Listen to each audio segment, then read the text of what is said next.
Thanksgiving weekend brings football that matters, and we've got a classic rivalry here in Boone, North Carolina this weekend, breaking out all the stops for Black Saturday at the Rock. App State and Georgia Southern, the best rivalry in all of the group of five.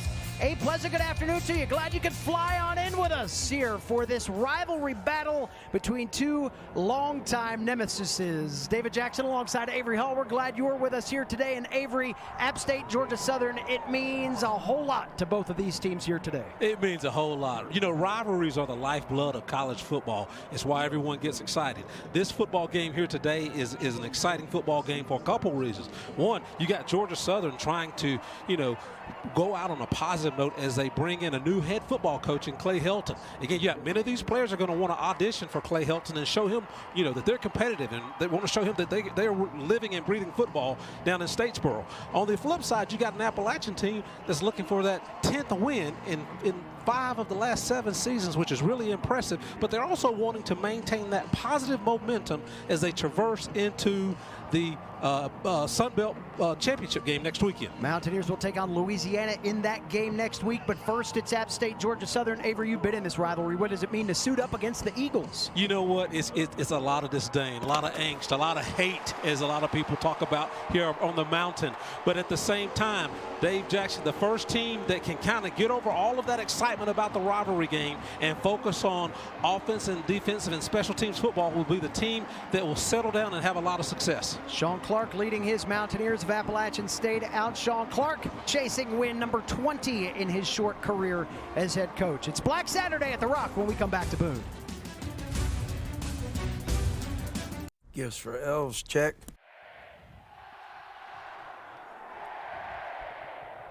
You are inside the greatest rivalry in the group of 5 here, App State, Georgia Southern from Kidd Brewer Stadium today. You take a look at the Georgia Southern Eagles under the direction of Kevin Whitley. His last game as interim head coach, 93 grad, has captained the team to a 2-5 record after Chad Lunsford was dismissed after a little bit more than 4 years at the helm of the Georgia Southern program. Meanwhile, you've got Sean Clark on the other sideline, as I mentioned earlier, chasing win number 20 in his short stint here as the head coach of the Black and Gold. He has played in this rivalry like his counterpart Kevin Whitley. He said that the games in 94 and 95, the intensity of the hitting between two teams that were championship contenders in the Southern Conference back at the time, got him awfully juiced up when he was ready to turn the page and get ready for rivalry football this week. A lot of common threads, some coaching brethren. Chad Lunsford, the former head coach of Georgia Southern, a one-time assistant under Jerry Moore.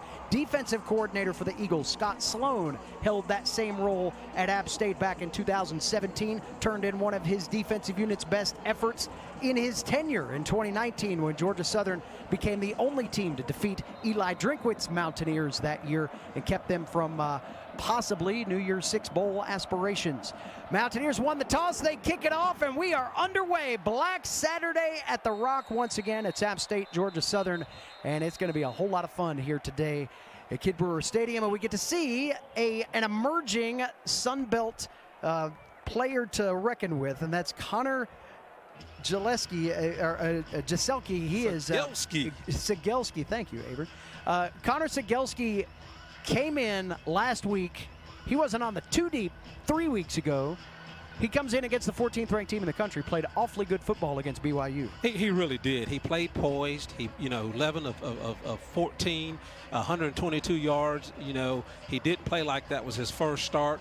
And, but the kid comes from a great high school program in Marist out of Atlanta, Georgia. So he played poised, and he showed a lot that he can step up and play at this level. So Gelski with Logan Wright as his setback, and the handoff to Wright on first down. And the Eagles going to that ground game that has help them make a program identity, and that's one of the things under Clay Helton that is a little bit up for grabs, and that is offensive identity. A lot of times coaching decisions have been made at Georgia Southern with running, especially running that triple option in mind, but all powers that be said, we're going to kind of let this get dictated by the athletes that we have for a start, and that's what Clay Helton will do as he takes over this program tomorrow. He's on his way back to Savannah from spending Thanksgiving out in California right now. Sigelski on the run play, trying to gain that first down up to the 35-yard line. Looks like he's going to be about a yard short.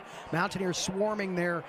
This is one of those games where Dale Jones says, eye-level discipline all day long. The Mountaineers have to keep their eye on the quarterback. Whenever you play the spread option, it's assignment football for the defensive unit. From the, defensive lineman, which is the first level, to the linebacker, second level, the back end, which are your DBs. Everybody has a responsibility. Everybody has an assignment. And you cannot allow eye candy to take you off your assignment. Cegelski quickly, the handoff to Wright. Bounces off a couple of tacklers and has the first down up across the 37-yard line. Logan Wright coming into play today, 30 yards from 2,000 in his Georgia Southern career. Just under 770 yards, 8 touchdowns, churning out at about 5.5 yards per carry. This Georgia Southern team still running the football pretty well, just under 200 yards on the season, 4th best in the conference, in the top 25 nationally. You are used to seeing Georgia Southern's rushing attack up in the top 10 back in the true triple option days. Cegelski will keep, he's got some room to run, gets into the secondary to the 45-yard line, 7-yard pickup. DeMarco Jackson on him from behind. That's one thing that Cegelski did against BYU. He made pretty good decisions. Again, you've got a chance. You run the spread option here, and look, he could have given it to the fullback, or the running back, but he takes it. He sees that the alley is open, and he gets what the defense is allowing him to take. And again, that's just a good read by a quarterback, particularly a young quarterback, and you like to see him develop quickly like that. Logan Wright off the right, 2nd down and 4. It's Wright trying to plow through a hole on the left side of the 45-yard line, pickup of 2. As Mountaineer fans watch this game, they'll notice no number 15 on the field today. T.D. Roof, the redshirt senior from Buford, Georgia. You know those Georgia guys hate missing games like this. But T.D. Roof out today with an illness. He is hoping to be available for the championship game next week. Appalachian will miss his defensive play. He's not only just a sound football player, but he is a slobber knocker football player. When he hits you, you know you've been hit. And Appalachian will miss T.D. Roof today. Brandon Harrington back in the starting spot at that outside linebacker position. 3rd down and short. Cegelski trying to scramble, makes something happen, and gets up to the 48-yard line. That is good enough for a Georgia Southern first down. And this is one of those things that the Eagles need to do, is sustain drives. They were able to do that against BYU in the opening possession last week. Ended up putting 3 points on the board. Kevin Whitley saying, hey, we got to forget about field goals. We got to score touchdowns against an App State offense that's been playing as well as they have. David Jackson already, this is a successful drive because they're approaching midfield. So even if they have to punt, they're going to flip the field and hopefully have good field position, or put ASU in bad field position. But this is a successful drive right now. Cegelski looking up top for the first time. The ball batted out of his hands. Demetrius Taylor came up with it, had it, and now has coughed it up. Georgia Southern back with it. We're going to have to see how this all gets sorted out, whether Cegelski was coming forward. Let's watch it again. Looks like he was not going forward. Field is a fumble recovered by the defense. Don't you hate to be the statistician to have to say, okay, fumble, recovered by App, then recovered by Georgia Southern. That's Amari Jones that came up with the football back at what they'll spot as the 33-yard line. So Cegelski's arm not all the way forward in his motion. That was not an incomplete pass, ruled a fumble. That was dislodged by Demetrius Taylor, or chased down by Demetrius Taylor, rather. But App State couldn't quite come up with it. This Georgia Southern team has been turnover prone. Gosh, they've had what? They're -9, I think, turnover margin. They've had, 20 turnovers and only taken, 11? And that's not a recipe for success if you're any football team. -7 in the last 3 weeks, trying to make something happen in the run game again. Caleb Hood with his first carry of the day up to the 43-yard line. Should have enough for the first down, so a great job after the chaos play there. Actually, not quite to the first down marker. They'll pull him back to the 41-yard line. So 8-yard gain for Hood. That's 2nd and 2. Hood is that lightning running back. He's 5'10", 175. Actually, he came in from Air Force prep, and he's that I guess that different back than Logan Wright, who's 6 foot, 230 pounds, but he can run. It's kind of like thunder and lightning in that Georgia Southern backfield with those two guys. Tommy Dawkins Jr. coming on late for App State. Eagles have held the ball for the first 5 minutes of this game. No score, haven't gotten across midfield just yet. Amari Jones getting his first Wildcat look today up across the 45-yard line, and that'll move the chains for another Georgia Southern first down. Jones was actually the starting quarterback back in the opener against Gardner Webb. He is a guy that has come in for what would be more traditional quarterback time. They brought him in for some Wildcat. Today he is listed as the backup behind in the quarterback realm here. Cegelski will be the starter. Justin Tomlin, Cam Ransom, both not on the trip for the Eagles here as they deal with injuries coming down the stretch of a long season. Cegelski tripped up on the option run. Mountaineers dial it up correctly. Caden Smith with the tackle for loss. Gosh, that's how you want your strong safety coming up once they've committed to run the option. If you take a look here, again, Cegelski's trying to read the defensive end, linebackers, whoever he's reading, but Caden Smith comes up with the fury and makes a great open field tackle. Dale Jones said earlier this week safety play was going to be critical. Ryan Huff, Caden Smith, Ronald Clark, Nick Ross, all of those guys having to play assignment football but having to be aggressive within App State's defensive scheme to get their point across here on Black Saturday. 4-yard loss on the play. Amari Jones, again, the Wildcat snap, can't get past the line of scrimmage. He'll lose another yard back to the 41.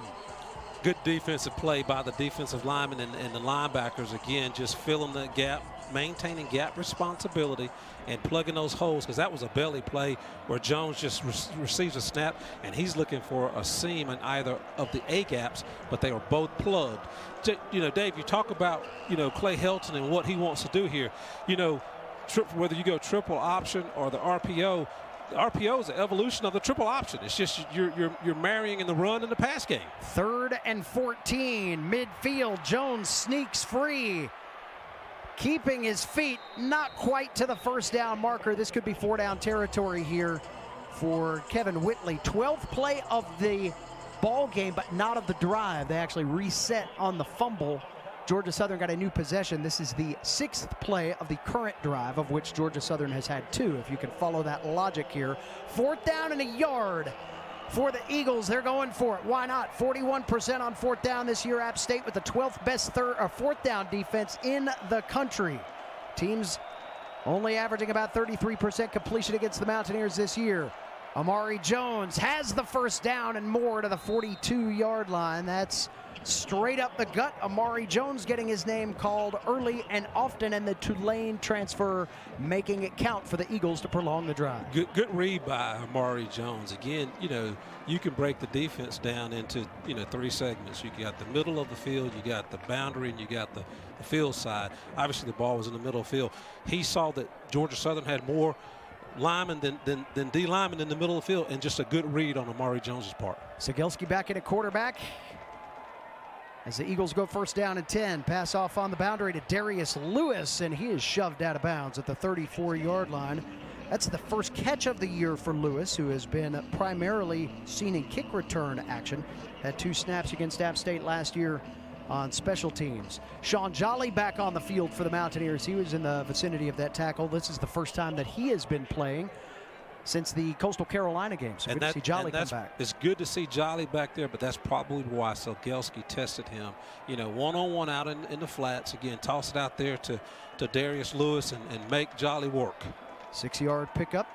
2nd down and 4. Cegelski in trouble. He's dropped. Host of Mountaineers get to him in the backfield. They'll spot him the 41-yard line.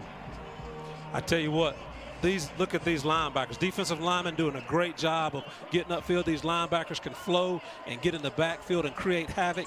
Man, I tell you what, Harrington, Cobb, Jackson, you know, these linebackers are just ferocious, and they create havoc in each and every situation that they're in, whether they're stopping the run or even trying to help in pass coverage. 5-yard loss.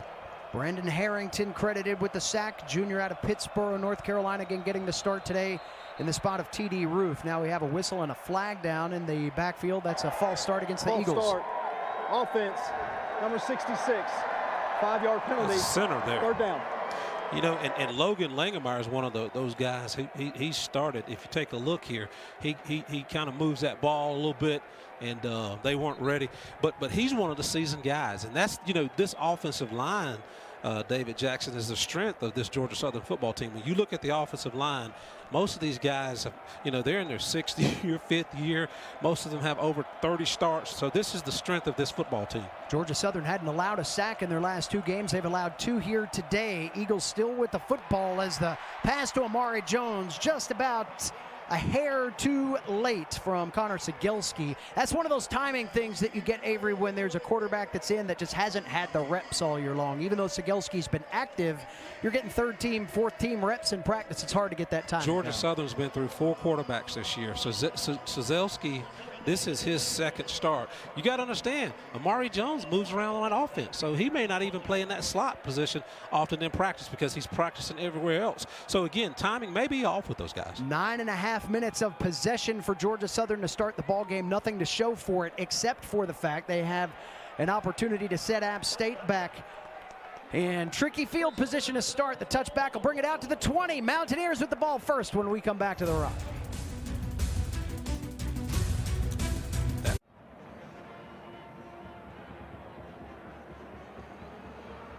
Well, after a 9.5 minute drive out of the shadows comes Chase Bryce and the Mountaineer offense for their first action of the day. You see Bryce, 2,666 yards, 20 touchdowns, 10 interceptions. Avery Hall, he has been the seasoned veteran that Appalachian needs to have with this seasoned offensive group that will play for a championship next week. Definitely brought a different dynamic. I mean, we know ASU can run the football, but he's put the passing game, or taking the passing game to another level. And really, the receivers, as you can see, Thomas Hennigan, you know, get some yard after the catch. The receivers have all responded to him. The offensive line they've taken a lot of pride in protecting him. If you take a look here, just a great throw, a little high, but Thomas goes up to get it and does a good job after the catch, taking on number 14 on a ride. He's like, come on, Darryl Baker. The fair is not until next month, but you can ride now. I just don't even know how to respond to that. 18-yard pickup for Hennigan. He needs 105 today for 3,000 in his Mountaineer career. You're rest assured that they will try to accomplish that. Nate Noel on the carry. Quinn Williams, the tackle, redshirt junior out of Morgan County High, Madison, Georgia, makes the stop there. 2-yard loss on Nate Noel, who went over the 1,000-yard mark last week. 1,013 to be exact. I guess that's 1,011 now. So no more tackles for loss for Nate. He was able to extend that impressive streak, 10 consecutive years for App State with a running back over 1,000 yards. And by the time this year is over, Cam Peoples has an opportunity to put his name in a similar record book as Noel gets a carry up to the 38-yard line. So back to the original line of scrimmage. It'll bring up third down and a long 9.5. ASU has a very good offensive line. They've got, you know, running backs that have been very productive. They got a quarterback that's kind of leading them and making good decisions. But I tell you what, this Georgia Southern defense, Dave, is a very stout defense. They've had a lot of injuries that impacted them on the perimeter. They play with, I think, 4 different corners this season. They're playing with 2 true freshman linebackers, but they're stout, they're athletic, and they play hard, and it'll be a good challenge for this Appalachian offense. Third down and 9 for Bryce with a little bit of pressure. Pass complete across midfield. That's good for a first down and plenty more. Hennigan fighting the whole entire Georgia Southern roster across the 40. He's finally spun down at the 37 for another big gain. Mountaineer first down. Outstanding protection by the Appalachian offense. Good job by Chase going through all of his reads and making the perfect throw to Hennigan. Hennigan is just a beast. He is a very competitive guy. He wants to win. I bet if he's playing checkers, he wants to win, but just a good run after the catch. Going for the corner, that's Corey Sutton. Lots of contact, no flag. Both of the intended target and the defender on the play going kind of toe-to-toe there.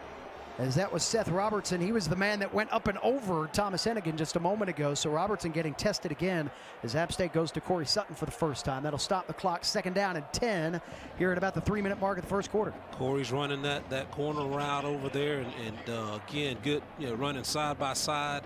Again, corner's been aggressive, and you know, but it's also a good sign. Typically, Malik Williams is that guy who's going to stretch the field for Appalachian. It's showing early on that Coach Ponce is going to be very aggressive here in his play calling. Second down and 10.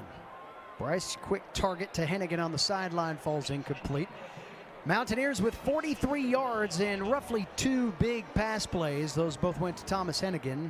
5 total plays for the Mountaineers, 43 yards. Georgia Southern had 16 plays, went 39 yards in that opening 9.5-minute sequence that saw the fumble, 2 separate drives for Georgia Southern, They were able to possess the football and shorten the game, and that is kind of a what target. Coach Whitley wants to see. Right. Again, he wants to chew up time off the clock. He wants to maintain the football to keep this potent Appalachian offense on the sidelines, and that was just a good first drive by Georgia Southern. App State with 43 minutes of possession time last week against Troy. That's the third most in the FBS this year, and the most for the program since 2014, that initial season of Sun Belt Conference play. Fourth down coming up for the Mountaineers. The run play centers things up. This likely two-down territory here or rather it was two-down territory. You expect App State to go for these fourth downs. Mountaineers now on the season, about to attempt their 28th fourth down try. 67% on those conversions.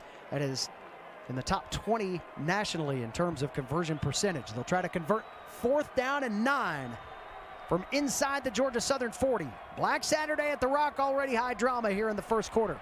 Bryce in the seam, he's got a man, that's Williams, and that's a one-handed grab for a Mountaineer touchdown. Wow. Outstanding pitch and catch by Chase Bryce and Malik Williams. And Chase was dialed in on this. When we get to the replay after the extra point, you will clearly see that in the boundary, it was even coverage, meaning that one-on-one football. And Chase knows that Malik Williams is a pretty talented wide receiver, and he put his money on Malik Williams. 36-yard reception for Williams on the touchdown. He'd only had 2 catches in the last 2 games, but Williams wastes no time getting in the end zone for the 6th time on the season, 16th time in his career. Check it out again. Chase does a great job of pre-snap reading, seeing the one-on-one coverage, and does a great job with an excellent throw. Again, take a look here. He sees that one-on-one coverage over there and dialed it in. Good throw, good protection, touchdown.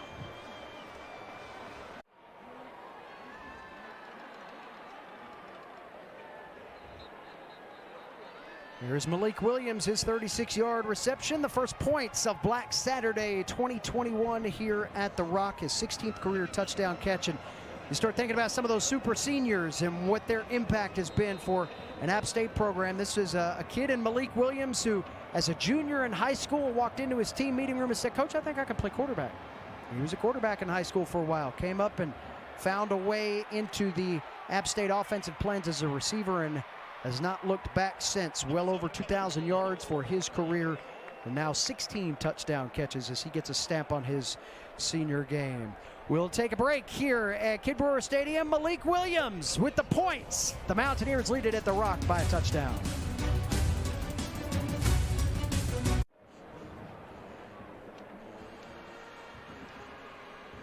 Georgia Southern Eagles set to come out for another offensive possession as you take a look at the series history between these two. 37th all-time meeting. Last time the Eagles were here in Boone, a 24-21 Halloween win over Eli Drinkwitz's undefeated App State team. They were only team to beat the Mountaineers in 2019. Kept ASU from having more of a thought about any kind of New Year's Six bowl. There was some talk, a little bit of chatter about the Cotton Bowl at that time. Georgia Southern came up and put an end to that commentary for the Mountaineers, and that's what this rivalry's been about. App State's beaten Georgia Southern as the old #1 team in the FCS a couple of times. As a matter of fact, last time, or one of the last times that happened here at Kid Brewer Stadium, the same uniform combination was being worn. I was told today this is only the 5th time ever that Georgia Southern's wearing blue pants. And the last time they wore white on blue on the road, 1999 at the Rock Avery Hall, 17-16 win for App State over #1. That was the only time Adrian Peterson lost to the Mountaineers back in the heyday of that football rivalry. game, and that was a defensive effort by Appalachian. I remember they created 4 turnovers, and Corey Hall got the interception to kind of seal the deal. That was just a good football game back in 1999. Jalen White trying to get his name in the record books in this rivalry. Out across the 35-yard line, has a first down run. White, the sophomore out of Daleville, Alabama. 157 yards earlier this year against Arkansas State. You can see he's got playmaking ability as he bounces outside. He's strong. He has good vision. I mean, he's only, right at 6 foot 215, but strong, runs bigger than 215. Has good vision, and he's a sophomore, so he's young. He's still got a lot of football ahead of him. Connor Cegelski 2 for 3 in the passing game, 20 yards to start out with. Eagles staying on the ground as White carries again. This time forward progress stops him at the 39-yard line, so a pickup of 2 more. Jalen White has actually gotten his second and third highest total of carries in these last 2 weeks. His productivity going up. That's partly because Doug Roos has had to do a little mixing and matching with injured players and just trying to get enough guys to line up on the 11 on the offensive side of the ball. And when you have the type of talent in the backfield that Georgia Southern has, when you look at Logan Wright, you look at, Jalen White, you look at A.J. Brown, he's got the luxury, he can do that. And that's why people don't realize they don't have many 1,000-yard rushers, because they have so much talent and so many guys that they can give the ball to, just like on that carry, to create some yards and move the offense. They're very, very talented in the backfield. You can get a sense of Cegelski's speed as he outruns DeMarco Jackson, faked on the option, and check out his wheels. He's a young quarterback. He's a redshirt freshman, but good decision by Cegelski. Again, he runs the option. That is he the end of the back, first quarter. And again, nothing there. He doesn't make a mistake like a normal young guy would. He runs the football. 1 quarter in the books, 7-0 on Black Saturday in Boone.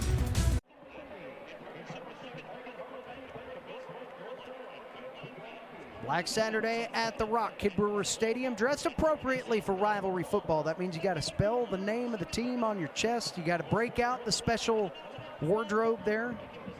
Nice black and gold overalls. Fits the occasion here as App State and Georgia Southern battle here on a cool day. Temperature in the low 40s at kickoff time. As that sun goes down, so will the temperature. We expect to be in the high 30s by kickoff, or by end of game here tonight. Check out the spin moves there by Logan Wright as he keeps his feet to midfield and uniquely twists his way to an Eagle first down. Again, Georgia Southern attacking the boundary there. Again, he's just such a big back. Again, if you take a look at him, he gets the ball. He runs into a linebacker there, spins off, runs into DeMarco, spins off. And it takes about 3 or 4 Mountaineers to bring him down. And that's just how he runs every time he touches a football. Just a big kid. And what's really hard to believe is just 2 years ago, this kid suffered a fractured neck. And so he's still playing good football after having a severe injury like that. Cegelski tried some trickery on the QB keep, drop for a loss of 2 as the Mountaineer defense swarms. Going back to Logan Wright, as you mentioned, a broken neck back in 2019, week 6. Cegelski again, just riding Logan Wright and decides to keep it. Appalachian just does a good job of assignment football. He's Sperling, Jackson. Even in that defense, Jackson has 2 holes to cover, but he's right there in his gap, and Sperling's in his gap. Logan Wright stays with Cegelski as the Eagles face 2nd down and 12, just shy of midfield, back in their own territory, down 7-0. App State showing a bit of pressure. Cegelski's pass back into the sunshine, complete out to Amari Jones, just shy of the first down, tackled inbound shy of the 40. This will be 3rd down and 2 coming up for Georgia Southern. Doug Roos, the offensive coordinator, interim OC at one point in time. He was the offensive coordinator of Northwestern State back in 1998. Avery, he's got a little history in this rivalry from a different side. Of course, being at Georgia Southern for a while, he is understood what this rivalry is about. Northwest Missouri State grad, his offense 350 yards, just shy of that total offense.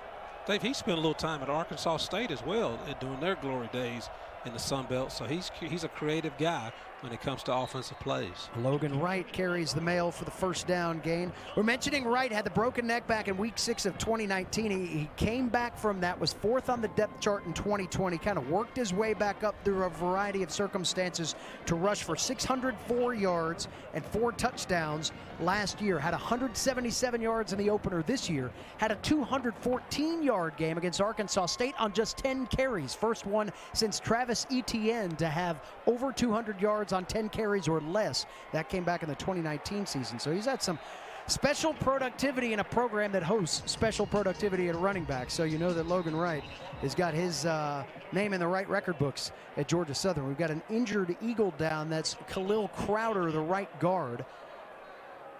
And that may stop things here for a moment. Timeout on the field. We will take a break while they sort out the injury. 7-0, Mountaineers lead Black Saturday here in Boone.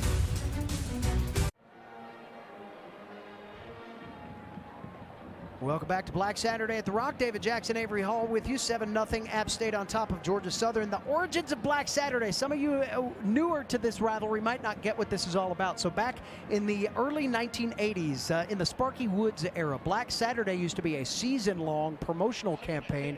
Avery Hall, my fourth grade teacher's name was Debbie Stewart. She had a Black Saturday poster in her classroom at Jesse Wharton Elementary School in Greensboro. That's how I got to know about App State football. And every school teacher in America that went to App State had one of those posters. Black Saturday was the thing. Back around the 2000 mark, give or take, Black Saturday became the marquee home game of the year. Usually it alternated between Furman and Georgia Southern. The Eagles, anytime they were here at the Rock, as you see the pass batted down by Zagelski right there at the line of scrimmage. Anytime there was a marquee game, it was Georgia Southern, it was Furman, occasionally Wofford. Arkansas State, I believe, has been one of those. Black Saturday was the thing. And you have plays like this deflection on Black Saturday. There's always something special that happens. You know, every Saturday at the Rock is special for Mountaineer football players. But there's something special when you talk about Black Saturday, because typically you can wear all black uniforms, and again you got to give a little bit more on Black Saturday. Logan Wright in trouble on third down, and he might not go down, but he goes down for a loss of several, about 6 on the tackle for loss, back to the 43-yard line of Eagle territory. Again, not much there. Again, you're going to give it to him. He's going to try and bounce it to the outside, kind of stretch it, but just too many Mountaineers there. Trey Cobb, DeMarco Jackson, those linebackers, I mean, they just create havoc. I mean, you talk about the linebackers, by the way. You look at this linebacking crew. I call them the wrecking crew. Jackson, Cobb, Roof, Hampton. Together, they've got 261 tackles this year, 14 sacks, 6 interceptions, 10 passes batted down, as you saw DeMarco bat one down earlier, and 11 quarterback hurries and 3 forced fumbles. That's just, I mean, you talk about from the outside linebacker to the middle linebacker. We call them Sam and Will and Mike. Those guys are just they just get after folks. 5-yard penalty, 4th down.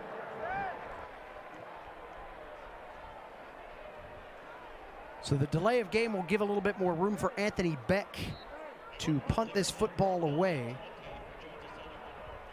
Beck will do so from just inside his own 40-yard line. Thomas Hennigan back deep to return for App State. Beck with a little pressure, the saw blade. And Hennigan calls fair catch at the 10. That's where App State will have the football with 11-12 to play in quarter number 2. 7-0, a low-scoring affair for Black Saturday at the Rock.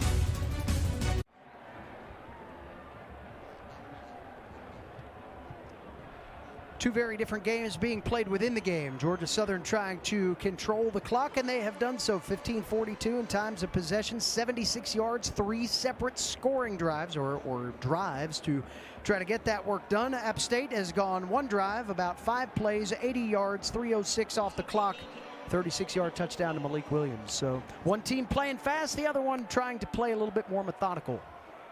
Mountaineers with the football. Kind of a rare occurrence here today. That's a great job by the offensive line on a stretch play by Appalachian. Again, they're trying to stretch out. They know Georgia Southern has gap responsibilities. All 7 gaps have to be covered. Appalachian's trying to stretch it, make somebody get overextended. Good job by the running back turning it up and getting what he can get there. Making for an easy play call on 2nd and 2, or 2nd and 1. 9-yard pickup there for Cam Peoples. He needs 261 yards to get 1,000 yards rushing. Last time the Mountaineers were able to do that, have 2,000-yard rushers in the same season. Go back to Jalen Moore and Marcus Cox. Bryce got Jalen Virgil, middle of the field. That ball tipped around and finally falls incomplete. Seth Robertson made a beeline for the deflected pass. Good coverage there by Darrell Baker. Virgil kind of put his fingertips on it, as you see here. Good, was able to bat it away. Throw again. You want to throw when you got a guy who runs a 10-200 meters. You want to kind of make him work a little bit because he can run. If Chase could throw that one again, he would probably try and overthrow Jalen Virgil on that. But good protection up front by Appalachian's offensive line. and really a good decision relative to the read progression and where to go with the football, because that was going to be the open guy had he put a little more muster on it. 3rd down and 1. Mountaineers trying to get to the 20 to the 20-yard line and not going to be able to do it. Georgia Southern with a nice stand inside. Tight territory for the Mountaineers. Cam Peoples on the carry. And App State will have to punt away. The Mountaineers haven't had the football for a whole long period of time. And Georgia Southern flexing a little defensive muscle there, and a little bit of talk about it after the fact. Yeah, Appalachian has not possessed the football a lot, but they've had 3 or 4 explosive plays already, which, you know, is an indication of that 7 points on the board. But on that last play, really good job by Justin Ellis and C.J. Wright and Dylan Springer, the front 3 defensive linemen, plugging up, you know, the front gap there and not giving Cam Peoples anywhere to run. Xavier Sabach with a driving punt, and fair catch called for by Georgia Southern. Caleb Hood does the honors, and the Eagles with the football back as we chug on in the 2nd quarter.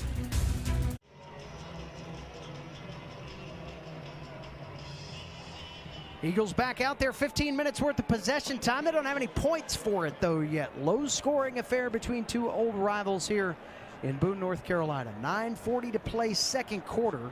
Georgia Southern has seen Connor Sigelski throw for 31 yards on 3 of 5 passing.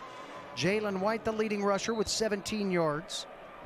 Logan Wright right on his heels with 16. Again, Eagles have had the ball for almost 16 minutes, but haven't really gone a whole long way with it.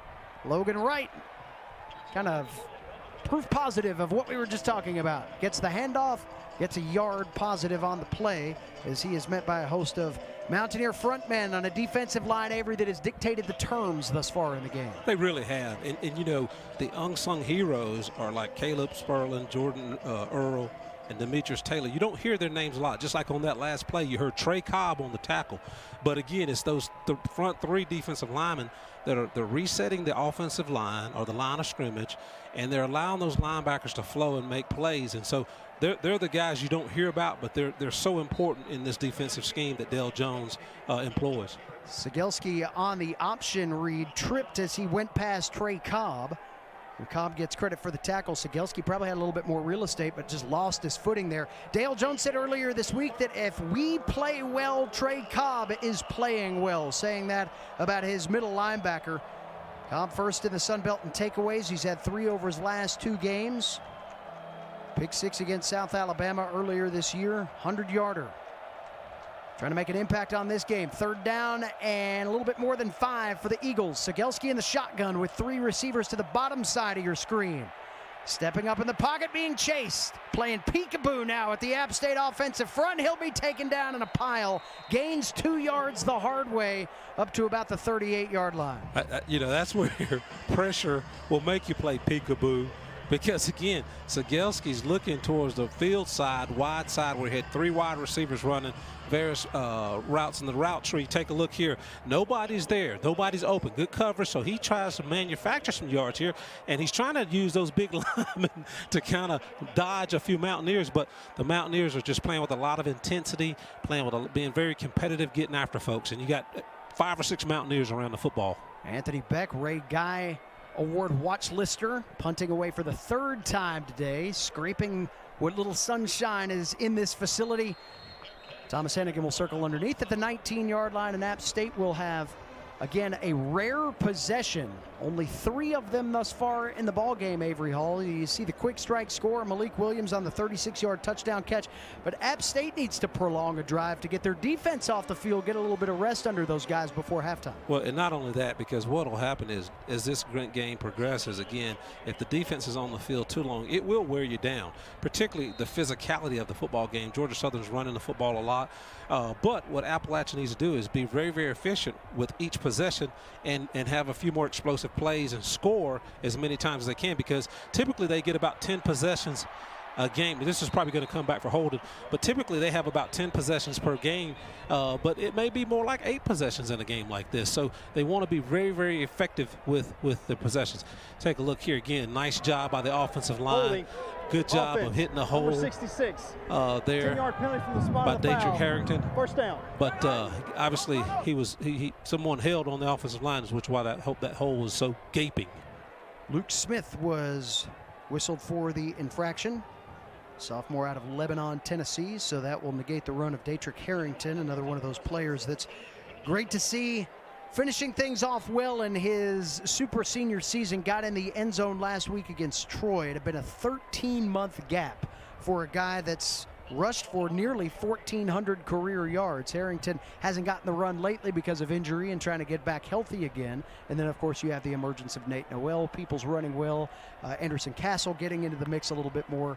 Harrington kind of hitting his stride at just the right time as the Mountaineers get after a championship push. Here's Corey Sutton on the little dump pass from Bryce, turns it into a first down gain out to the 32. Well-designed play. Again, tight end to the wide side of the field. Again, you go back as if you're going to attack the boundary. You have Corey come back scraping, back in the back of the end zone there, coming out of the backfield. Again, good throw, good catch, good run after the catch, but well-designed offensive play by Coach Frank Punts, the offensive coordinator. That's just the 13th play run by Appalachian State in this game at the 6.5-minute mark of the second quarter. All Georgia Southern in terms of time of possession, but the Mountaineers lead it by a touchdown. Pass is ruled a catch for Corey Sutton over on the boundary, despite the pleading of the Eagles secondary. Call that up to the 37. Let's take another look. Just a design pass play again. Still in the shotgun formation, but again, the toe drag. Nice toe drag. He's an expert at that, but that's that quick out. Again, that's just to kind of keep the offense on schedule. Makes for a 2nd down and 5. Good protection up front. Again, solid throw. That throw is harder than it looks. Solid throw by Chase Bryce. Corey Sutton's toe drag against Coastal Carolina. One of the differences in that ball game. 113-yard receiving night here at the Rock back earlier in the season. Georgia Southern into the App State backfield for first time. Eldrick Robinson, another one of those freshmen out of Booker T. Washington, went to the same high school as Derek Brooks. You'll remember that name. Florida State standout. Tampa Bay, he played 5 times in the Pro Bowl, was a Super Bowl champ. He said Derek Brooks just kind of hangs around the old neighborhood. Eldrick Robinson getting a chance to talk football with a guy that set a standard for the game at a very key time for the Tampa Bay franchise. He looks like a young Derek Brooks. Again, he filled the hole and did a good job of just being disciplined and not reading too much in the backfield. Bryce with plenty of time, airing one out down the sideline and just a drop, I think you call that. That is a play that Christian Horn would say he should have had. That ball went right through his hands in stride at the 20-yard line. Wow. Again, good protection up front. Throw that you can't throw it any better. That just goes through Christian Horn's hands. He's got to be able to catch that football. And you wonder if he's looking back and the sun got in his eyes. You don't know from the angle. There's a glare. There's a patch of sun on that side, but that's one that he'd love to have back. Seth Robertson in coverage there for the Eagles. Sabach on the punt for the 2nd time today, so the Mountaineers do not get an opportunity to possess the football for a deep amount of time. Sabach will send the Eagles back inside their own 30 with 5:15 to play here in the second quarter. Such the disparity here in terms of time of possession and just overall offensive plays. Again, App State with just 16 plays. They've been doubled up by Georgia Southern in that regard, yet App State out gaining the Eagles thus far in the first half, 114-82 in terms of total offense. This has been kind of a choke out the clock type style here for Georgia Southern. The only problem for the Eagles is they're not putting any points on the board. They're hardly moving the football at all. Well, if you look back at the game against BYU, I mean, they scored 14 points, but they only had 268 yards of total offense last week. So they're being effective. And I tell you, the longer this game goes in this type of style where Georgia Southern's possessing the football a lot, slowing down this Appalachian offense, or not giving this Appalachian offense a lot of opportunities, that bodes well for Georgia Southern in the second half if this game continues to go in this trending this way. Connor Sigelski with the late option toss to Jalen White there, picks up 5 yards on first down. That shades of Georgia Southern's triple option days from years removed. The Greg Hill, J.R. Revere, Jason Foster days when the timing of that pitch meant everything.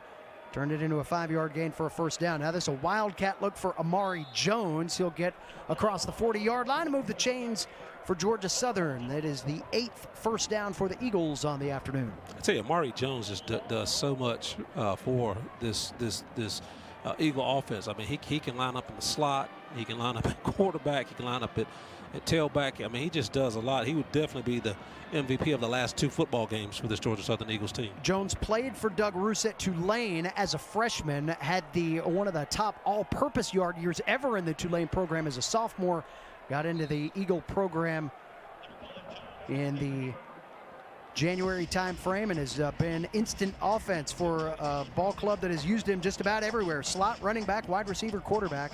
He's been all over the place and has helped Connor Cegelski here over these last 2 weeks just bring a little continuity to the offense. And it's odd to say continuity with a guy that runs the Wildcat, which he is about to do. But when you've got your top 2 quarterbacks, Justin Tomlin and Cam Ransom, out, you need somebody that's done it before. And until last week, Cegelski hadn't done anything at the quarterback position officially for the Eagles. And now you see Jones running into some trouble. Pinned back at the 40-yard line. That'll go down for a tackle for loss again by that App State front. They have been everywhere today. Add Madison Cohn's name into the list. They didn't fool anybody. This is just good film study. Tommy Dawkins Jr., Cobb, you name it. Madison Cohn, everybody on Amari Jones again didn't fool anybody, and that clearly has to come from film study because they saw something that they knew he was going to run that football there. App State, one of the top tackles for loss programs in the entire country, coming in second in the nation only to Oklahoma with 29 stops behind the line of scrimmage heading into today. That tackle for loss brings up 3rd down and 9. Cegelski in trouble. He throws the football away. The pass is ruled incomplete at the 47-yard line. He had pressure on him, had to get rid of it quickly, and couldn't get the completed pass. Looks like Georgia Southern will punt again. Incomplete pass. 4th down. That was Georgia Southern tried to show Appalachian a little eye candy. If you look at the formation, they've got trips to the boundary. Again, they throw back to the middle of the field. Luckily, it looks like somebody got a paw on that, and he did trap it. But they were trying to have a tight end on a linebacker. And that's Johnson, a mismatch. the intended target there. This is Beck's 4th punt of the day, averaging 41 yards along a 44. Tight, spiraling punt. It's got a chance to keep App State pinned back, and that's exactly what happens. Takes the Eagle roll on the 5-yard line and will finally be touched down at the 6. So with 2:45 to play until halftime, all 3 timeouts for the Mountaineers and 94 yards to go. In a day that it just has not felt right offensively. They haven't had the ball but for a little bit more than a dozen plays, and now App State's going to have to put a few of them together if they want points before the break. They've not really gotten into a rhythm, and they've not really gotten into a rhythm, David Jackson, because, you know, one, they've thrown the ball probably more in the first 2 quarters than they traditionally will throw the football. But for you to have a ton of success throwing the football, Appalachian has to have success running the football. And I think what are our total right now relative to running the football? They've had 16 plays. They passed 9 times. So again, you got to establish the run. Here comes pass number 10. Airing it out. That ball was tipped back at the line of scrimmage. Corey Sutton fights back to it. Are you kidding me? To the 43-yard line. That is a 1st down, albeit untraditionally for the black and gold. Wow, that was just a heck of a play of coming back to the football. If you think about it, it's a busted play because you can clearly see Chase is like, just has to get rid of it. So because he got hit, he underthrew the ball. Corey split 2 safeties and came back and made a great catch. Again, that's just great concentration and great awareness by a wide receiver. Nate Noel with a 1-yard carry as he runs into a pile headed up by C.J. Wright, the nose tackle. One of the more athletic players on this ball club. Had 2 tackles for loss here at the Rock 2 years ago when App State knocked off Georgia Southern knocked off a ranked App State, that is. 2-yard gain for Noel will bring up 2nd down and 8. Under 2 minutes to play here in this 2nd quarter. You know, you go back to that play with Corey again. Birdsong and Baker both are running with the receiver, not looking back, and that make you sometimes want the DBs to start looking back, you know. Mike Evans, the catch. Just inside the 40-yard line, moves the chains for a Mountaineer 1st down. Remember, this drive started back at the 6 with about 2:45 to play. App State's barely had the football, but when they've had it and they've been able to string a few plays together, they've moved it well. Inside handoff, Noel trying to bust outside and is taken down. Good pursuit there by Anthony Wilson, the strong safety, redshirt sophomore out of Columbia. You know, Dave, we talked about the mix of passing and running, and I think you said that we've thrown the ball 11 times in 18 plays, and typically, you know, Appalachian has been pretty balanced this year. Timeout. Appalachian State. Their first charge timeout of the half. Appalachian 30-second timeout. Appalachian has been pretty balanced, all year relative to running and throwing the football. But maybe they see something in Georgia Southern's had 4 cornerbacks in and out of the rotation due to injuries. Maybe they see something on the back end of this defense that they can exploit, because again, typically Appalachian wants to establish the run to really open up the pass game, but right now it's like they're throwing the football to try and open up the run game. You see that balance out in the stats you just saw there. Only 17 rushing yards, but 153 passing yards for App State. Again, Scott Sloan, the former defensive coordinator of App State, when talking to the Mountaineer offensive coaches earlier this week, they say we always expect to see a little bit of something different from Sloan when he brings his defense up here. That wrinkle enough right now to keep App State kind of slogging along here. 170 yards so far through the first half for a team that averages better than 450. One of the top 25 offenses in the entire country. Is finding it slow going here to start. Noel with the left side bounce gets into the secondary inside the 35-yard line. Mark him at the 33. That'll bring up third down and short. Power football, 2 tight ends. Again, just handing it off to Nate Noel, and he's kind of getting behind his pass, staying low, showing good vision. Just power football. Noel again, Sunbelt leading rusher, crawling to the ground at the 31-yard line. He is shy of the first down by a yard. Bring up 4th and 1 inside 45 seconds now. App State with 2 timeouts remaining, choosing not to take one here, but they will go for it on 4th and 1. As Sean Clark said earlier this week, if you got a 4th down, use it. And that's what he's doing. Corey Sutton has to make up some distance. Can't do it. Georgia Southern gets the stop. What a swing for the Eagles here right before halftime, stopping App State on 4th and 1. That's a little chippiness on that side. And David, this is where Appalachian has to really be careful. Appalachian has a championship game to play in next week. So if you get a player thrown out for throwing a punch or doing something not so smart, it hurts Appalachian's football team. If Georgia Southern throws a punch today, they just go home. They go home. They're not going to a bowl game. So this is where Appalachian has to be really smart and avoid that chippiness. But again, that's a questionable call. Again, you don't really want to cause. Take it here. Look, the bubble. I think 39 gets up and stands over. And maybe you never know what he said, and that should have been a penalty. But they didn't call it because they know this is a rivalry game. But, again, Appalachian has to be very careful because, again, they've got a little more to lose if they have a player who has to sit out a half. 24 seconds left. Georgia Southern has stifled one of the most potent offensive groups in all of the group of 5 as the pass play intended for Caleb Hood comes to a rolling stop, falls incomplete. That'll stop the clock with 20 seconds to play. Again, App State was averaging 42 points a game. Their defense limiting opponents to 18 points a game over their last 5 coming into this. Mountaineers had really found their stride from an offensive standpoint. Got off to a slow start last week against Troy. Had that TD Roof sack just before halftime. Really kind of get things rolling. Looking for that play, Georgia Southern had other ideas on 4th and 1. They get the stop and have the football here in the closing seconds of the second quarter. Sigelski in all kinds of trouble. Dump pass off to J.J. McAfee with a first down gain and a stopping of the clock with 9 seconds to play. McAfee gets across the 40-yard line to the 36. That was a good decision by McAfee. If you take a look, Sigelski is scrambling. He's in trouble. So now your closest receiver goes long. Your receiver who's long comes back. McAfee comes back and finds a spot. Good throw. Good poise by Sigelski. Good catch by McAfee. Connor Sigelski, 4 of 8 in the passing game, 57 yards here in the first half. Georgia Southern now with 120 yards of total offense. Go back and think about the last 2 halves of football for App State. The Mountaineers limited Troy to just 142 total yards. Remember, they only had 19 yards and 1 first down after that touchdown play in the in the early portion of the first half. App State stifling against the Trojans last week. And again, hey, you look at it from that perspective, 120 yards, no points yet. I mean, I think Dale Jones and crew take that all day long. They'll take that. Especially with the way this offense has been playing. 9 seconds to go, first down and 10 for the Eagles. They do have 2 timeouts remaining. Sigelski can stop the clock again. Eagles trying to play for some points here.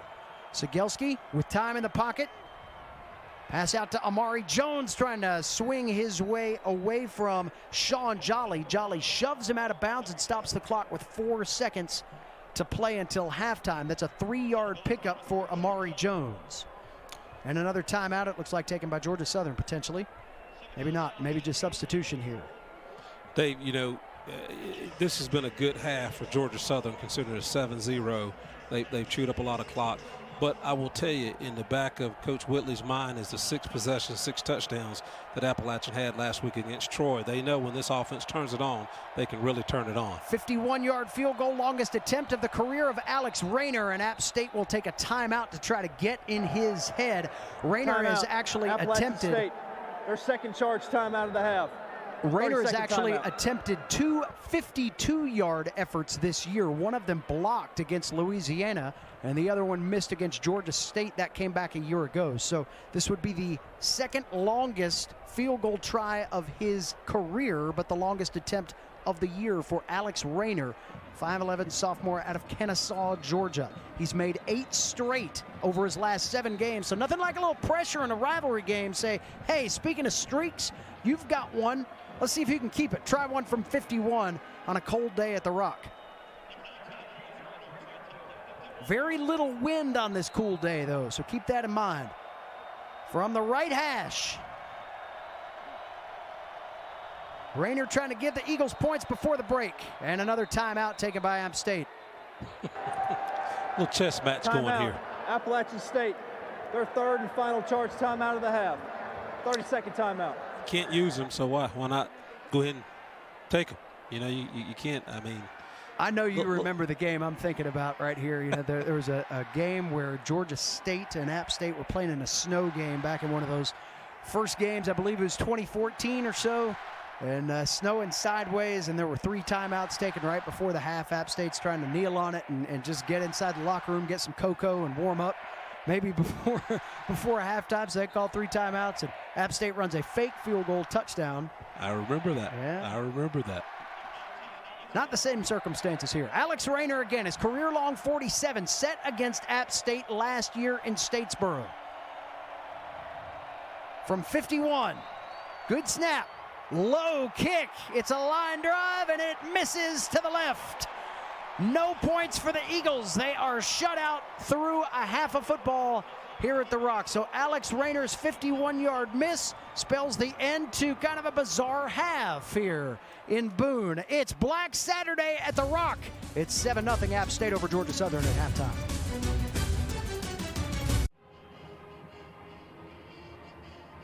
Halftime continues here from Kidd Brewer Stadium. David Jackson and Avery Hall with you on Black Saturday 2021. It's App State, Georgia Southern, one of the best rivalries in all of the Group of 5.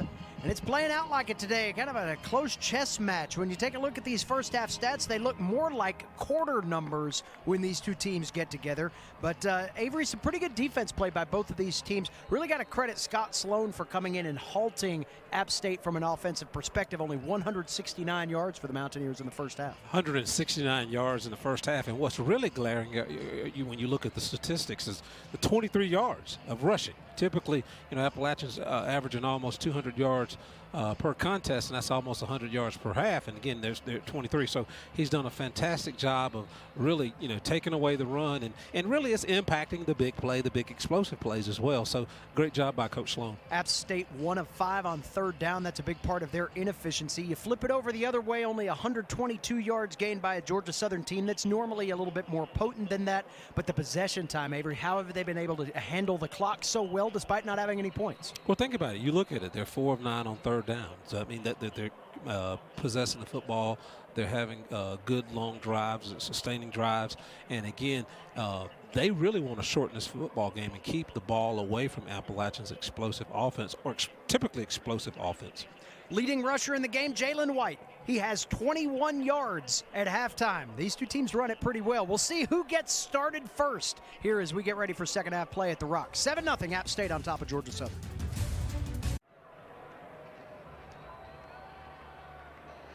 We are just about ready for second half kickoff here at Kidd Brewer Stadium. Take a look at the Sun Belt standings. Those two highlighted teams playing in the Sun Belt Conference Championship game next week down in Lafayette, Louisiana. The Ragin' Cajuns playing host to Appalachian State. Again, 3:30 Eastern time, that kickoff. You can check it out on ESPN. Hey, last night, Coastal Carolina, they had overtime to get them to 6-2 in league play as they drop South Alabama, keeps the Jaguars from bowl eligibility. Remember, a couple of weeks ago, we had that game. Jake Bentley did not play. He was injured, actually got back in the contest last night and gave it a valiant effort.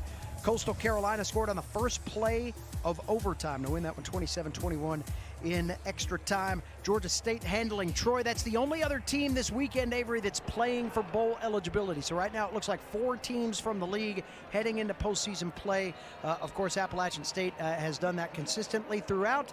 Georgia Southern will be back there. You know they will be, and certainly that's what Coach Clay Helton is going to try to put the pieces together for as he takes the helm of this program tomorrow afternoon. I tell you what, he's got culture in his favor. Again, they can win in Statesboro. They know how to win. They've got a great recruiting base there. Again, he's going to come in and probably, be a little more creative offensively. I mean, you look at Clay Helton, wherever he, at USC, he was 46-24, and the 24 is not so good at USC, but he won 3 Pac-12 titles. He had 3 top 10 recruiting classes. He knows the South because he spent time at Memphis. He spent time at Auburn. So I think it's a good fit for Georgia Southern. Will they give him time to install his program, his terminology, and all the things he wants to do to try and be successful in Statesboro? Britton Williams with the kickoff, and App State going to try to return it. There's Jalen Virgil, the burner, up to the 25, 26-yard line. Had that 100-yard return in the Miami game.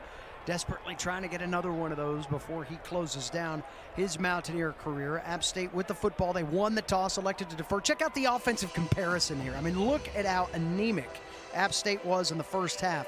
Only 9 minutes and 12 seconds possession time. With that little time, you don't really have a lot of time to put up the gaudy numbers. So we'll see if the Mountaineers can wrestle away offensive control as Chase Bryce and crew come out to start this second half. Bryce had a pretty good first half of play, completed 67% of his passes, 8 of his first 12. He's passing as he gets rocked, throwing the football away, intended for Thomas Hennigan.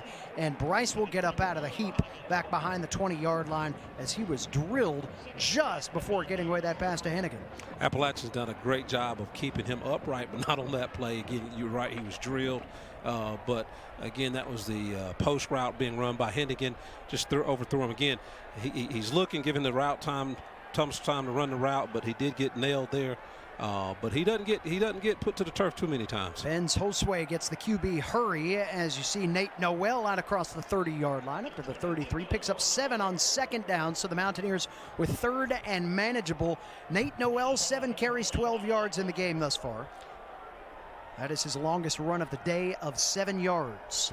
You really want to see ASU put together a long drive here and start to wear this Georgia Southern defense down. And you really want to see them pick on those 2 freshman linebackers in the middle there, maybe putting receivers behind them or really just attacking them, running the football to try and expose those guys. Just 1 of 5 on third down. Malik Williams should have positive progress enough for the first down catch, and does so. They'll mark him at the 38-yard line. So first down for Williams and the Mountaineers. Malik Williams responsible for the only points on the board thus far in this contest. 36-yard touchdown catch in the first half. And Malik did get behind those linebackers for that first down.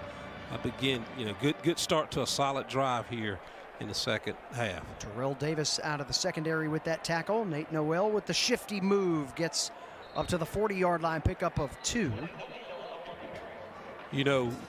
Frank Punch talked about really attacking the boundary of this Georgia Southern defense, but here the last few drives, he's really focused on the field side. So maybe he has made an in-game adjustment, has seen something on the field side that he can exploit, whether it's a safety or linebacker, somebody out of position. But again, he's been attacking the field side the last few possessions. Parker Devine in at nose tackle here. 2nd down and 8 for the Mountaineers. Opening drive of the second half. Malik Williams, the motion man. Bryce with plenty of time. Now has an opportunity to gain a yard or two himself, and he picks up 1 over on the Mountaineer sideline. App State faithful wanting some late contact over there on the boundary. Michael Edwards in there near the tackle. One of the things that Kevin Whitley pointed to was the play of his young linebackers. As you see Edwards come over there late. Michael Edwards, Eldrick Robinson, 2 true freshmen playing in the middle of that defense. He said they would have to play with their emotions in control. Really pointed toward the front of his defense. Springer, Wright, Ellis, as guys that have had experience in this rivalry, said he wanted his freshmen to follow their lead. 3rd down and 6 coming up for App State, trying to prolong the drive, can't do it. Pass batted down at the line of scrimmage. Give Eldrick Robinson some credit on that play, it looks like, as Bryce was batted down at the line. Again, you know, the one thing about pass protection, you want to give your quarterback great protection, but you also want to give him a good passing lane. And that time, Ellis and Robinson were in those passing lanes and got their big paws up. Justin Ellis credited with the pass breakup. He had a breakup against App State when these two teams met a year ago down in Statesboro. Xavier Sabac to punt it away, had a 42.5-yard average in the first half, a long of 49. Driving punt. Checks up at the 10, has an opportunity to pin Georgia Southern back deep inside their own territory. That ball touched down at the 2-yard line. What a roll for Sabac, and the black and gold get a break here as Georgia Southern will be deep in their own territory starting off their second half of play. You hope Appalachian can help the defense can help the offense that special teams flip the field. Great punt, great job of hustling down. Now you just hope that the defense can kind of stifle Georgia Southern's offense here and keep them deep in the territory. Eagles with their first possession of the second half when we come back.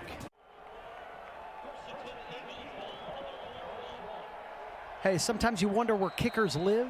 They live under pop-up tents, apparently. Xavier Sabac is underneath there, just had a 57-yard punt, his longest of the year, pinning Georgia Southern back inside their own 3-yard line. Some movement up front, though, may change that positively for the road team here. It's looked like App State's offsides. Offside, defense, number 99, entered the neutral zone and made contact with an offensive player. 5-yard penalty, 1st down. Jordan Earl a little excited there. Let's watch it again. Again, he's closest to the ball, so really he should not move. That'll do it. Unless Cegelski's voice inflections kind of, got to him, but the ball's right there in front of him. So Georgia got to be a little more disciplined. Breathing room up to the 6 for Connor Cegelski and crew. Simple run play for Logan Wright. Wright 9 carries now, right around 20 yards in the contest as he picks up 2 yards. They'll bring up 2nd down and 4. Actually, they'll only give him 1. He runs so low and so hard. It just seems like it's tough to bring him down. Have you noticed? I've not seen one Mountaineer bring Logan Wright down this entire ball game. 10 plays in his season go for 25 yards or more. He's been grinding out the yards, but he's capable of the big play. Wright shoving players out of his way, trying to get positive progress to the 10, and that's where they'll stop him. Pile of tacklers finally meet him, and Avery's right. Look, that's 1, 2, 3, 4 different Mountaineers in the pile to bring 6 foot, 230-pound Logan Wright down to the turf. And he seems to be agile too, but definitely a big running back. Big down 3rd and 1 here. Can you guess who they're going to give the football to? Wright's back there. Connor Cegelski is Cegelski to the boundary. Kept on the option a couple of times as well. 3rd down and 1. Big play here for Georgia Southern. They need to extend the drive to get out of this tight field position. Amari Jones in motion. Wright bounced behind the line of scrimmage and peeled back down at the 5. App State's defense answers the bell here to start the second half. Wow. I tell you what, good penetration by the defensive lineman, and the linebackers come up. You got Demetrius Taylor. You got, Trey Cobb. You got Ryan Huff coming up from his safety position. just great defensive play there. 3-yard loss on the play. That's the 8th tackle for loss that App State has had. They have knocked 32 yards off the tally of Georgia Southern from an offensive standpoint today with their tackles for loss. Long of 52 today for Anthony Beck as he punts out of his own end zone. That's his 60th career punt over 50. Now Thomas Hennigan with some opportunity to return, trying to slide his way into Eagle territory. There is a flag on the play, so watch this thing coming on back as Hennigan gets across midfield to the Georgia Southern 42. The flag thrown back at the App State 41, and I believe this one's coming back. Looks like it's going to be a legal block, a block in the back on number 20. Not number 20 of who had the illegal block, but the number 20 was blocked from behind. I couldn't see who nailed him from behind, but this one will come back. Kyle Olson is today's Sunbelt referee. During the return, holding, receiving team, number 0. 10-yard penalty from the spot of the foul. First down. Milan Tucker on the penalty. Mountaineer football when we come back to Black Saturday at the Rock.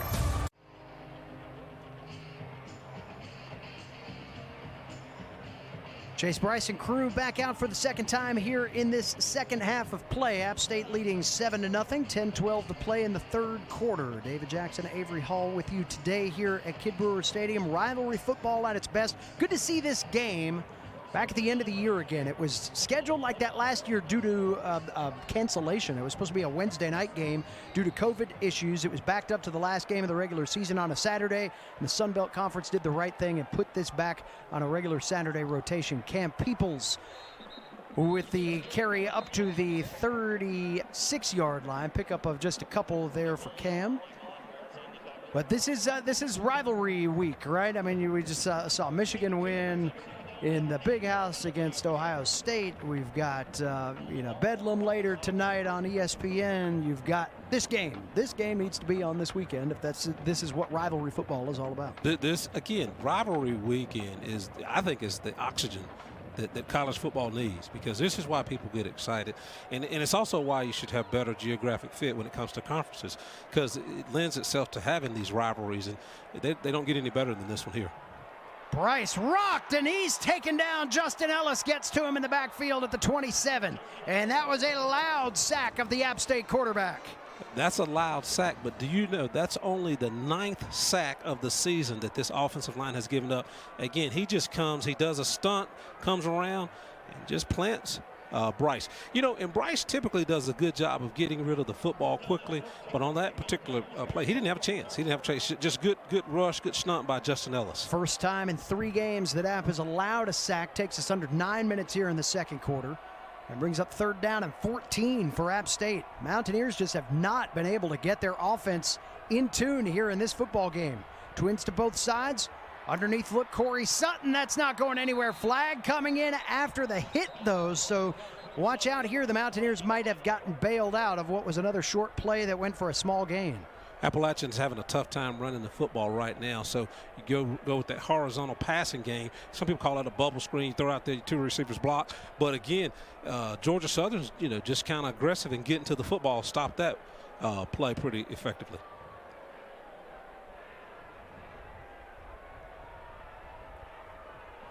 Here's Kyle Olson again. Holding, defense, number 90. 10 yards will be added to the end of the play. 3rd down. So you got your nose tackle holding. Let's see if we can see where that occurred. There's he gets Parker out there. Devine. Parker is playing nose guard, so that's good run into the football by that big fella who's 6'3", 270 pounds. So they'll replay 3rd down and 1 now for the Mountaineers. And there's a 1st down conversion for Peoples. Georgia Southern right there to answer just across the line of scrimmage. Give Peoples about 2 yards beyond. 1st down to App State to the 47, but the Eagles are bringing the wood from a defensive standpoint here in this second half. But, Georgia Southern plays hard. Whenever you play this Georgia Southern football team, one, they got good athletes. You take their lineman, C.J. Wright, who's number 0, the nose guard. Now, he's not in the football game right now. I mean, this guy was a running back in high school, runs a 4.7 40, again, playing nose guard. So they've got some athletes on that defensive side of the ball. But on that previous play, Cam, to get the first down, did a great job, had great vision, bouncing it outside and getting what he could get to the sticks and move the chains. Sutton, the intended target on that last play, brings up 2nd down and 10 for App State. 8:08 to play here in the 3rd quarter. Time will begin to become a factor here soon in a 7-0 ball game. Bryce to Peoples. A block around the left edge, across midfield, and that's about it. Give him 4, maybe 5 yards. And again, credit Parker Devine, the redshirt junior from Jacksonville, in on the stop. Devine, 2 tackles, 9-yard sack against South Alabama a couple of weeks ago. Talk about that front line, the front 3 of this defense has been where Scott Sloan's group has gelled the most, and their positive play has come from that group, really showcasing their athleticism and their strength up front for the most part. Well, when you lose your top 2 linebackers, I mean, you're talking about redshirt seniors and 6-year guys at middle linebacker, and you have to insert 2 true freshmen. You better hope that your front 3 play very well, and they have. 3rd down and 6, pass batted away. 3rd down and 6 play, jumping up to put a paw on it was Quinn Williams, and he batted that one down, intended for Corey Sutton in the slot. Quinn Williams is the dog linebacker, 6'3", 265 pounds. Again, 265-pound man. That was probably 36-inch vertical, but good job of diagnosing the throw and getting up and getting his paw up. It's been 3 passes now at the line of scrimmage batted down from Chase Bryce, throwing a little bit lower today, trying to get those passes out quickly. Sabach had a 57-yard punt last time, trying to pin Georgia Southern back deep again. This time fair catch. We'll see Caleb Hood come down with the football at the 8-yard line. That's where Georgia Southern will have the ball next, with 7:12 left here in the 3rd in a 1-score game.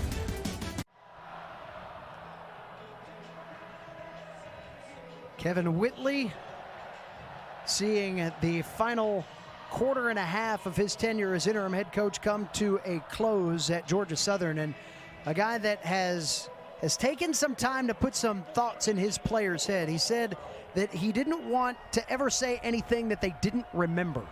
And he has been a mental counselor to this football team as much as anything here over these past few weeks.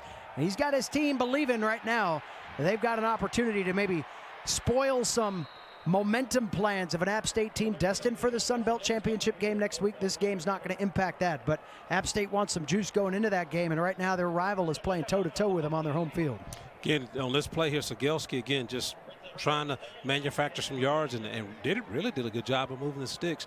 Makes for an easier play call on a 2nd down and 3 when it looked like there was, busted play there. Cegelski's been sacked twice, lost 17 yards there. He's run for about 20 total in the day. You take the sack yardage, though, and that pretty much negates any effort that he's had. Cegelski to pass this time, looking for the interior route to Caleb Hood. The pass broken up. No flags down on the play, brings up 3rd down. Going back to, Coach Whitley, you were talking about him before that previous play, and before this, Cegelski again just trying to make a play here again. Good coverage there by Sean Jolly. But, Whitley he just seems like a player's coach, no-nonsense coach. He talked a lot about developing young men. He talked about the tradition. I mean, he was a 4-time All-American, 4-year starter, 2-time All-American at Georgia Southern, and just loves the program. And he talked about he doesn't want a football player who just likes football or loves football. He wants a football player who lives football. And he talked a little bit about that, but and he gets, you can be, a good student, you can do a lot of different things on campus, but we want the guys who just love and live football. 3rd down. The players' coach not going to like that from his players. Their key penalty on 3rd and 4 makes that now more like 3rd and 9 for Cegelski and crew. A false start there, so we'll see how that changes the play calling of Doug Roos and company as Georgia Southern's back inside their own 10-yard line. 3rd down and 8, they'll call it. 6:45 to play here in the 3rd. It's been a 1-score game pretty much all afternoon. Not a lot of offense to speak of. Cegelski with pressure coming, hit as he throws, and the pass falls incomplete. It was intended for Caleb Hood. How in the world Cegelski got that ball loose with DeMarco Jackson bearing down on him, I have no idea. I tell you what, a lot of courage by Cegelski, because again, he got leveled. If you take a look at the play here, I mean, he's going to take the snap, and before he can know it, wow, he gets nailed. He still throws a good ball, and again, the receiver should catch that football, but he couldn't hang on to it. Cegelski couldn't even step into his throw, but got the ball there. Kevin Whitley said that last week, as Cegelski got his first snaps ever at Georgia Southern against the 14th ranked team in the country in BYU, he said the moment was not too big for him, and seems like today is a little bit more of the same. App State with an opportunity here on special teams as Malik Williams brings a little spark on the punt return. Mountaineers inside the Georgia Southern 30. From our vantage point, you can see that develop, and Malik is pointing towards one of his punt return blockers to get number 77. And he's pointing, and no one gets him, but he's the guy who shoves him out of bounds. But if you can have somebody make that one block or serve as a barrier, Malik would still be running. So the ball spotted at the 23-yard line, best field position App State's had in a while. Remember, that was a 36-yard touchdown pass to Malik Williams. App State has yet to have a red zone try today. Appalachian has to capitalize on this excellent field position. Again, not much offense here today, but definitely want to put some points on the board, and preferably a touchdown. Little flea flicker action. Bryce looking for Pearson near the 3-yard line. A rolling catch. They're going to call it incomplete. That was a lot of stuff for not a completion. Tell you what, it's great to see Henry Pearson back on the Mountaineer field dealing with a tragic loss in his family. Our thoughts and prayers with the Pearsons and with Henry, as it's taken him a few weeks to get back to the program. But watch this, kind of a design play for him here by Chase Bryce. Guys touched that ball before it was delivered to Pearson. You talk about Pearson and his family situation. I think a lot of that young man, he took his time coming back and clearly said that he wanted to be with his family, and I just really salute that, because that says a lot about his character. Harrington on the carry. There's a flag on the play. That's the second time that's happened today. Thus the frustration from Datrick Harrington. Personal foul, chop block, offense, number 70 and 81. 15-yard penalty, second down. Yeah, Cooper Hodges in on that. Then you got Miller Gibbs. Miller Gibbs. They were going to tag team somebody, but you just can't do that in college football. How about football. Datrick Harrington's had 2 nice runs today, and they've both been negated by penalty. I mean, that's a snake-bitten situation right there. Hopefully he'll get a chance to atone for that a bit later. Remember, the Mountaineers started this drive at the 23-yard line of Georgia Southern on the Malik Williams punt return. Not going so well for the black and gold right now. They are at the Georgia Southern 38, heading the wrong direction with 6 minutes to play in the third quarter of a one-possession game. Georgia Southern's front 7 stacked up and ready for the run. Play action look. Bryce with a little bit of traffic on him overthrows that ball to Malik Williams on the slant toward the far sideline.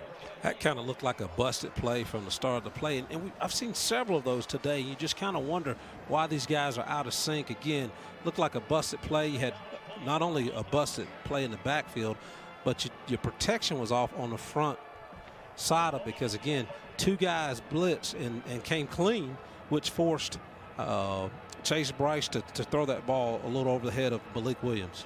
App State 3 of 10 on third down. They're facing 3rd and 25. Usually 52% on conversion downs. That's among the best in the country. There's Harrington again. Gets the corner at the 30. Still on his feet inside the 25. Gobbles up some of that yardage and will make it decision time for Sean Clark. Do you put points on the board, or do you go for another 4th down conversion? But Datrick Harrington finally with no flags on the play. No flags, and that's a good run by Datrick Harrington. Again, good job by the offensive line. And just good job of getting what you can get, keeping us in field goal, keeping Appalachian in the field goal with a field goal opportunity here. So it will be a field goal, a 40-yard try here from Chandler Staten, as long of the season 48 against Georgia State. Kicked a 53-yarder against Georgia Southern back in 17. That's his long 40 yards. What, 20 of 22 in the 40 to 49-yard range? Got plenty of distance. And it is good, and that feels almost like a touchdown the way points have been scored in this game. So a 40-yard field goal by Chandler Staten, who is now 21 of 23 in his career inside the 40s. And Staten extends this to a two-possession game. And Avery, you come down the home stretch here of the third quarter, and you feel like that, in some cases, can be a backbreaker. Now, you flip it around the other way and say to Georgia Southern, you start App State at your own 23 and only give up 3 points. That's got to be a victory for Scott Sloan's victory. group. Well, this whole ball game is a victory right now. Time of possession by Georgia Southern, the way they've controlled field position. Now, the way these teams have not been able to move the football, I'm sure Appalachian feels pretty good with the two-possession. Really, it's a two-possession ball game. But had someone told the two of us that it'd be 10-0 with 5:19 to go in the third quarter, we probably would have said, you're pulling our legs here. But again, both defenses are bending but not breaking, and both offenses are struggling. I mean, let's just be real upfront and transparent. Both offenses are struggling here today. App State with only 39 plays in the game. 7 of 11 games this year, App State's had 70 total plays. In 7 of 11 games this year, they had 93 plays against Marshall. Usually used to churning out the offense, but only 39 plays thus far in this one. From the 5, Georgia Southern on the return attempt here. And that's not a good idea. Caleb Hood had wide eyes, and he saw a lot of black jerseys on him very quickly. Instead of taking the fair catch and walking out to the 25-yard line, he's back inside his 10. Good job of going down on special teams here and just making a great open field tackle. Again, nothing fancy there, just getting that ball carrier down almost inside the 10-yard line. Great execution there. Keshawn Brown on the tackle there. And Georgia Southern's right back to where they started from again at their 10-yard line. They were pushed back. Here on these last few possessions, they have lived in this kind of negative territory. So let's see what Connor Cegelski can do. He's 5 of 11 passing, 59 yards. Georgia Southern with 131 yards of offense, 59 in the air, 72 on the ground. They are out rushing App State 72 yards to 54. Play action, Cegelski gets a completion and a little bit of extra steps for Amari Jones, springs him free and gives Georgia Southern a first down gain of 14. That's good protection, good throw. Again, tight end to the wide side. They throw. Personal foul, roughing the passer. Defense, number 31. 15 yards will be out until the end of the play. Wow. First down. Nick Hampton on the penalty. I really didn't see that of an aggressive play, but obviously they saw something we didn't. But that was just a good throw by Cegelski. Good catch. Let's see what happens here again. Cegelski's kind of gets the football. Really couldn't see what happened, but that's a good throw and threw into double coverage out there. Amari Jones, leading target. He's been targeted 7 times, 4 catches, 41 yards today. And it's Jones again. Into the secondary. Touchdown saving tackle there for App State. Caden Smith.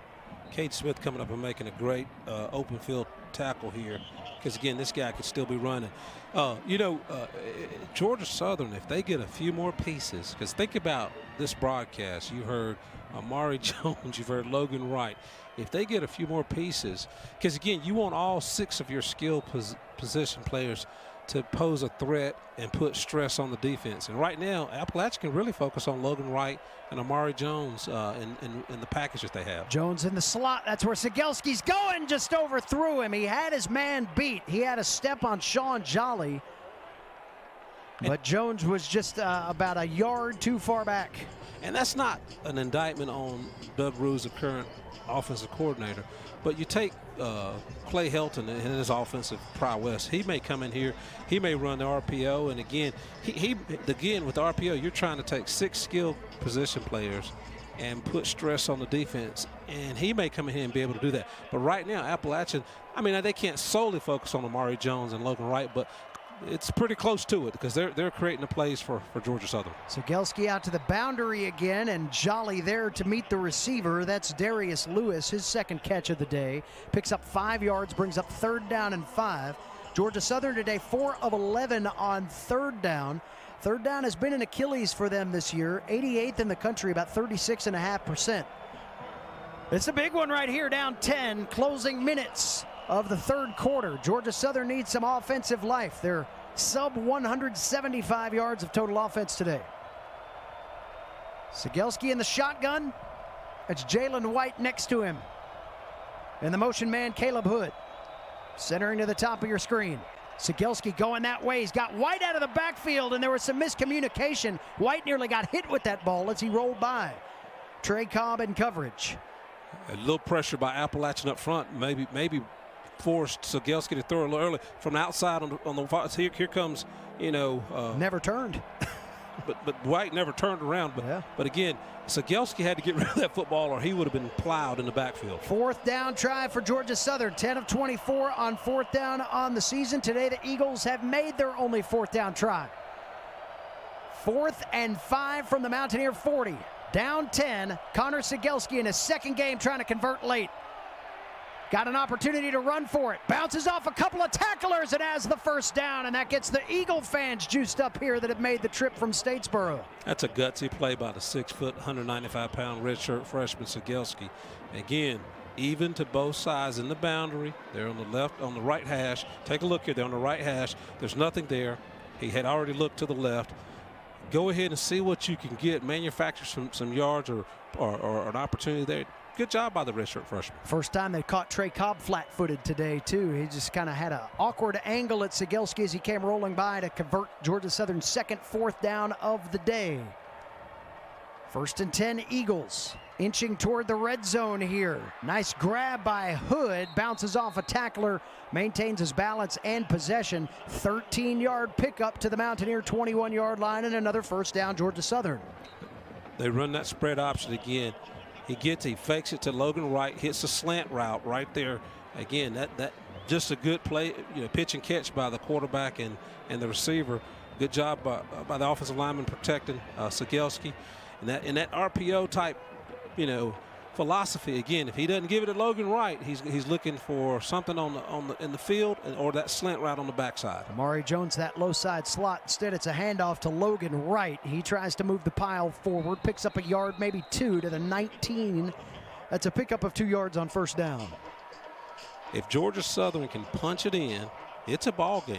I mean, with 2:11 left in the third quarter, if they can punch this ball or even get a field goal, it's a football game. It's been a football game for 3 quarters almost, and but if they can get a score here, it'll be interesting. Logan Wright had 2 second-quarter touchdowns against BYU last week, and he was a machine. I mean, he was somebody they could give the ball to and would churn yards up at a pretty solid clip. He's averaging less than 2 yards per carry here today. Cegelski on the option. He's going to try to turn it upfield and take a dive. He had Trey Cobb breathing down his neck. Caleb Sperlin coming in from behind. So he'll lose yards back to the 21. That's the original line of scrimmage. You'll see Caleb Sperlin. You'll see linebackers making that play. But the genesis of the success of that play started with Demetrius Taylor keeping containment. Again, forcing, even getting in front of that big guard who was pulling and forcing Cegelski back into the meat of the defense. Could be 2-down territory here. Alex Rayner missed from 51 earlier, as long as 47 for his career. Georgia Southern just needs points. They're down 10. 3rd down and 10. They've converted a 4th down on this drive. Wow, I was going to say. Flags coming in. I was going to say Appalachian got away with one there. Amari Jones mauled from behind, and Georgia Southern will get the first down on the penalty.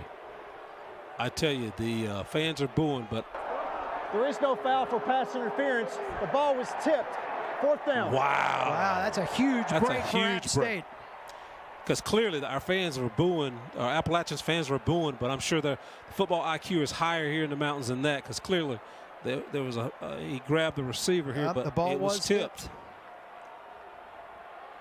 Aiden Smith, he gets he got lucky on that one. All right, so it's a field goal try for Rayner from the 28-yard line, so a 38-yard try in between the hashes. Good snap, hold is down, and the kick is good. So Alex Rayner from 38 yards puts points on the board for the Eagles for the first time today and makes it a touchdown ball game once again with 53 seconds left here in the third quarter. Overall solid drive, 11 plays, 69 yards.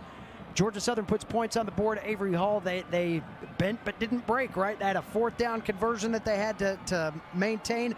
Connor Sigelski with a lot of poise on that drive for the Eagles. Showing a lot of poise, and not only just in the run game, but the pass game, and also the ability to create plays with his feet. Again, he's a young quarterback. He's only going to get better. He's actually a better runner than I thought that he would be, just from the small sampling of work that we saw against BYU. But he's grown over the last 2 football games. Kevin Whitley, the head coach of the Eagles, he said he wins regardless after this week. You know, tomorrow is a day that a lot of these Georgia Southern staff members will find out if they're going to be on the staff of Clay Helton or whether they'll be seeking other opportunities. He said, hey, I either get a chance to build here and continue some of the wins that you may not see in terms of wins and losses, but some of the progression that the program has made here over the last 7 weeks, or he's got an opportunity maybe to go back to the high school level where he was incredibly successful as a coach, and he's got a son in 7th grade, and he said, we're going to tear it up together if that's the way that it works out. So Whitley seeing some good things here as Jalen Virgil gets loose. He's got a man to beat.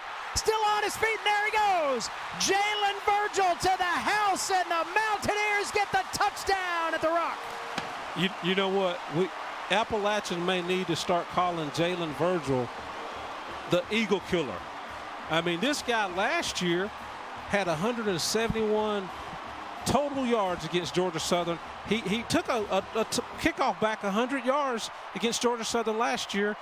And here it is again. Look, great vision.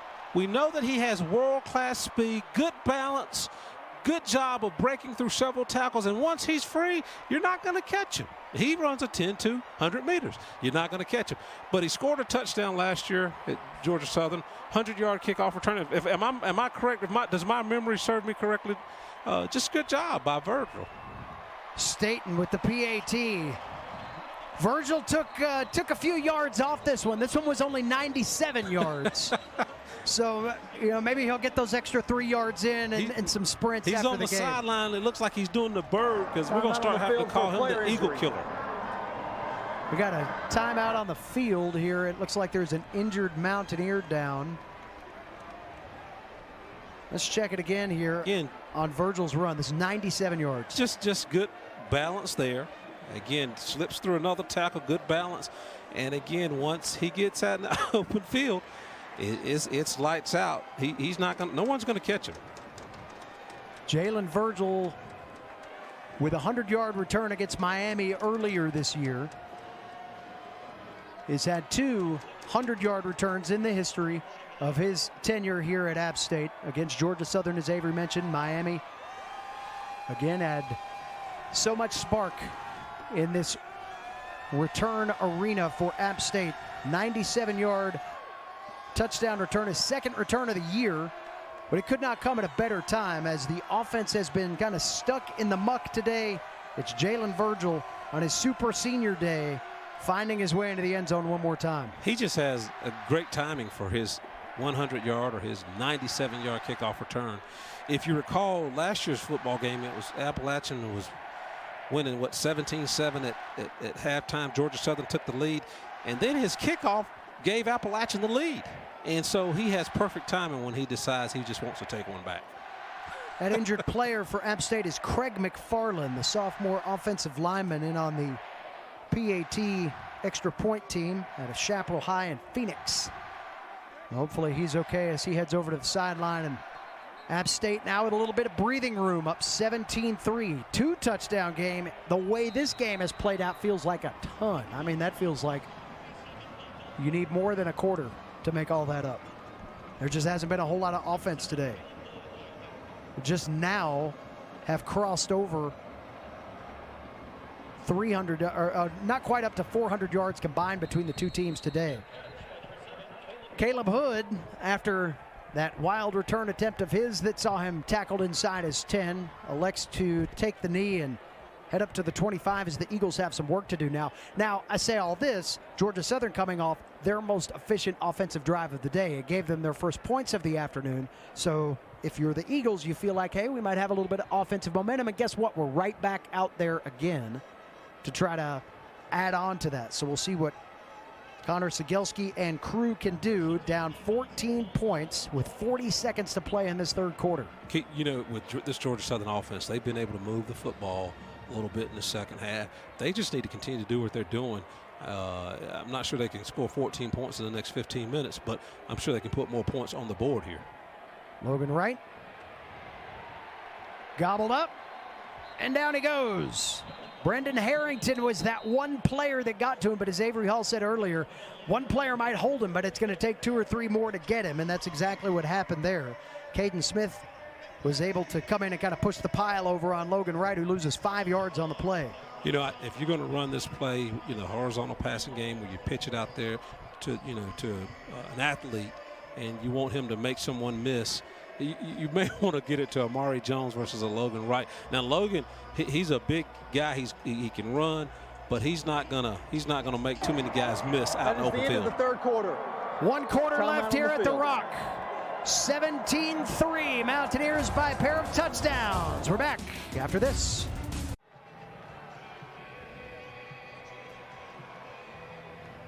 I'm not sure by definition if this is a hoedown or a hootenanny that you are watching here as we move to the fourth quarter at the Rock. Great to see a close game here for a while. It's been a while since we've seen one like this. App State has kind of played with this conform or be destroyed type attitude here over the last few weeks. Games against ULM, South Alabama. Last close one was that amazing finish against Coastal Carolina.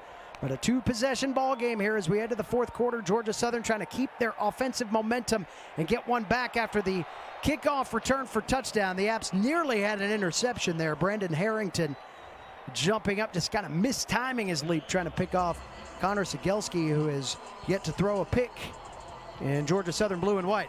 Again, just he gets back. They pressure forces him to stop early, and he wants to roll out a little further, but again, good pressure by the defensive front, forcing him to throw that football really before he wanted to. Dave Jackson, if somebody had told you into the third quarter we'd have 208 yards, Appalachian have 208 yards, Georgia Southern have 180 in a big rivalry game. I feel like that's more like a halftime kind of stat line. There's a flag down in the backfield. Hold everything here. You look at, you know, I mean, those are on first half. I mean, that's like a first half. You look at the history of this Yeah. series. That's a first half for both of these offenses. 54 yards of rushing by Appalachian and 78 yards rushing by Georgia Southern. Just I wouldn't have thought it, or let's say I wouldn't have thunk it. Offside, defense, number 52, 5-yard penalty, third down. That'll help Georgia Southern get some of those yards back. Let's watch it again. Again, you know, he's trying to maybe show him a fake blitz, and he's probably going to back out of there, but he couldn't stop his momentum. So the Eagles get the penalty yards. They've got to get just past the 35-yard line to move the chains. Third down and 10, a little bit more manageable than 3rd and 15. Eagles today on third down, 4 of 13. Cegelski with some problems, and he's pulled down. Appalachian did not mince any words or disguises there. They came out even front, center uncovered, linebacker in front of center, and they blitzed the middle linebacker and the outside linebacker. So Cegelski didn't have enough time nor anywhere to run. Nick Hampton on the sack. That is number 4 for the Apps today. 10 tackles for loss. And that is the start to the fourth quarter that Dale Jones dreamed up. You talk about Dale Jones. I mean, that, you know, 25 years in this Appalachian program, a part of 230 wins. And I think this year is one of his best jobs relative to the team's defensive performance. I mean, he's done an outstanding job this year. Malik Williams on that kick return had the ball pop loose late, whether that was down by the ground in contact. Looks like App State may have covered it no matter what. So we got a timeout here on the field. 14 minutes to go in Black Saturday.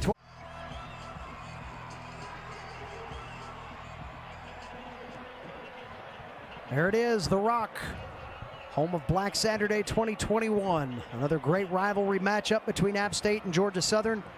This one's had some of those rivalry kind of exclamation points to it, if you will. Jalen Virgil, a 97-yard kickoff return for touchdown right now is the big difference.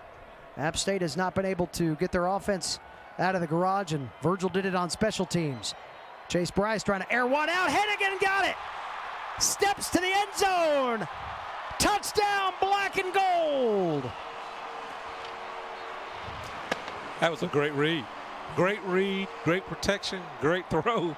I mean, it was even coverage on that side. The safety had stepped inside somewhat into the hash. That made it one-on-one. Good job by Bryce and Hennigan. And with that catch, Thomas Hennigan has gone over 3,000 yards in his Mountaineer career. A 68-yard touchdown does the trick here in the early fourth quarter of Black Saturday at the Rock. Another rivalry exclamation point for the black and gold of Appalachian State. 22nd touchdown in the career of Thomas Hennigan. PAT by Staten is good. Let's check it again. Thomas Hennigan. He's been here since Daniel Boone walked through this place practically. Good throw. Good job of coming back and pausing to readjust the football. And just great catch and great run after catch. But again, good protection here. Good throw. Outstanding execution. 3,000 yards for Thomas Hennigan as the Mountaineers lead it at the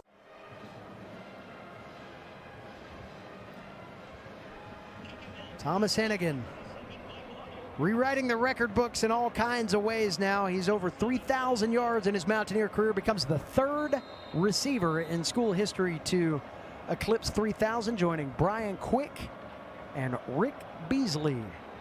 Pretty good. That's great company. I'd like to go out to dinner with those three. I'm sure Beasley would even pick up the tab. Beasley's retired, man. Beasley would make you. He's got that sweet government income coming into him now, man. He's got the checks, and he's just signing them left and right. Thomas Hennigan, again, 3,006 yards, 231 receptions. That's all-time in App State history, and again, third in all-time history in the yardage categories. Behind Beasley, Brian Quick was the one that set the new standard. That's still great company to be in. And, you know, Thomas Hennigan, he is a hard-working, competitive guy, and he does everything the right way. He's an academic All-American. You know, he does, you know, works hard. I've watched him in the community that we all live in. He was played at Northwest Guilford, but watched him even at Pop Warner football. He's played hard every play that I've ever watched him play. Says a lot about a young man. Logan Wright up to the 31-yard line, showcasing a little bit of that elusiveness. Wright came in 7th in the league in rushing. He's been bottled up a little bit more today. He's shown some bursts, but 13 carries, 24 yards, averaging just under 2 yards per carry on the day. Sigelski nearly dropped in the backfield, trying to make something happen. DeMarco Jackson kind of forces him out of bounds around the 30. They'll give him the 31. Bring up 3rd down and 4 here for the Eagles. And you feel like things are starting to get away here from Georgia Southern. They kept it close about as long as they possibly could. The kickoff return, and now App State's starting to air it out a little bit from an offensive perspective. Pair of touchdowns in the air today for Chase Bryce, 222 yards in the air. It's funny to think App State's only gained 276 yards of total offense, yet they have a 100-yard receiver. Yep. Well, and, you know, Appalachia's starting to pull away. But, you know, Dave, you know, one thing that jumps out at me is this Georgia Southern football team is still playing hard for Kevin Whitley. And, again, I know they're auditioning for Clay Hilton, but it says a lot about him as a coach to have these kids 3-8 coming into this football game. Again, you know, other than the rivalry, not much to play for other than auditioning for, you know, Clay Helton to show them how talented they are as individual players. But they're playing hard. They're playing hard, and that says a lot about, you know, what Kevin Whitley has done over the last 8 games since he has taken over. And Whitley gave us a story. He said earlier this week he had his team together, and he told them to look under their chair, and he said, you know, pretend you had an envelope underneath there that had $10 million in it, yet at the end of the day, you were done. That was going to be the last day on earth, but you get $10 million. Would you want to keep the money? And everybody said no. And the point of the story was to kind of get back to that whole, you know, every day you wake up, that's a gift. And, you know, I told you earlier, he said he didn't want he never wanted to say anything that nobody didn't remember. And, I mean, you get a chance, and I know you played for Jerry Moore, and I know he's got stories for days. And I know you remember a lot of those, but those are the influences in your life that you come back to those stories. It may be a throwaway story at the end of a Tuesday practice in the heat of the season, but that message comes back around at the right time in your life. And Kevin Whitley has given his team a host of those nuggets and memories here over the last 7 weeks. And that's why you always, people say it, and I didn't understand it until I got older. You don't even realize the impact you have on young people until years later. And Kevin Whitley, I guarantee you, he's had an impact on those guys over there on the Georgia Southern sideline. And you go back to Coach Moore, you talk about Coach Moore. They've little things like when I want to get tired or I'm frustrated, Coach Moore would always say, don't spit the bit out. And that's just something that has always stuck in my head.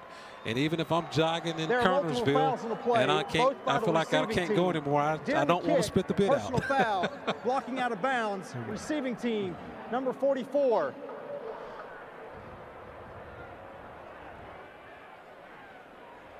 The second foul is illegal block in the back, receiving team, number 0.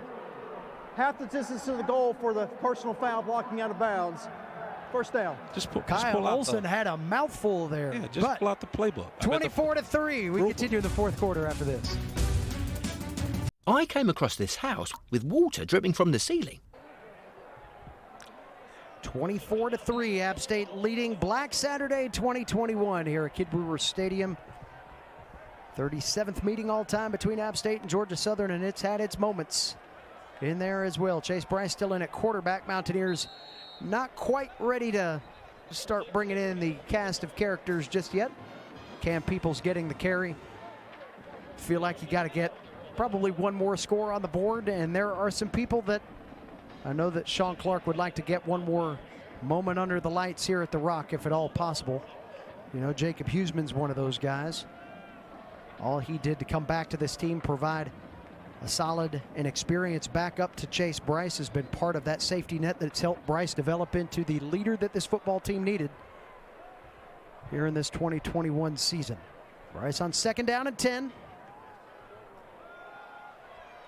Thought about passing out of his own end zone, loses the football right on the goal line. It's recovered by App State just before the arms go up for the safety. Wow.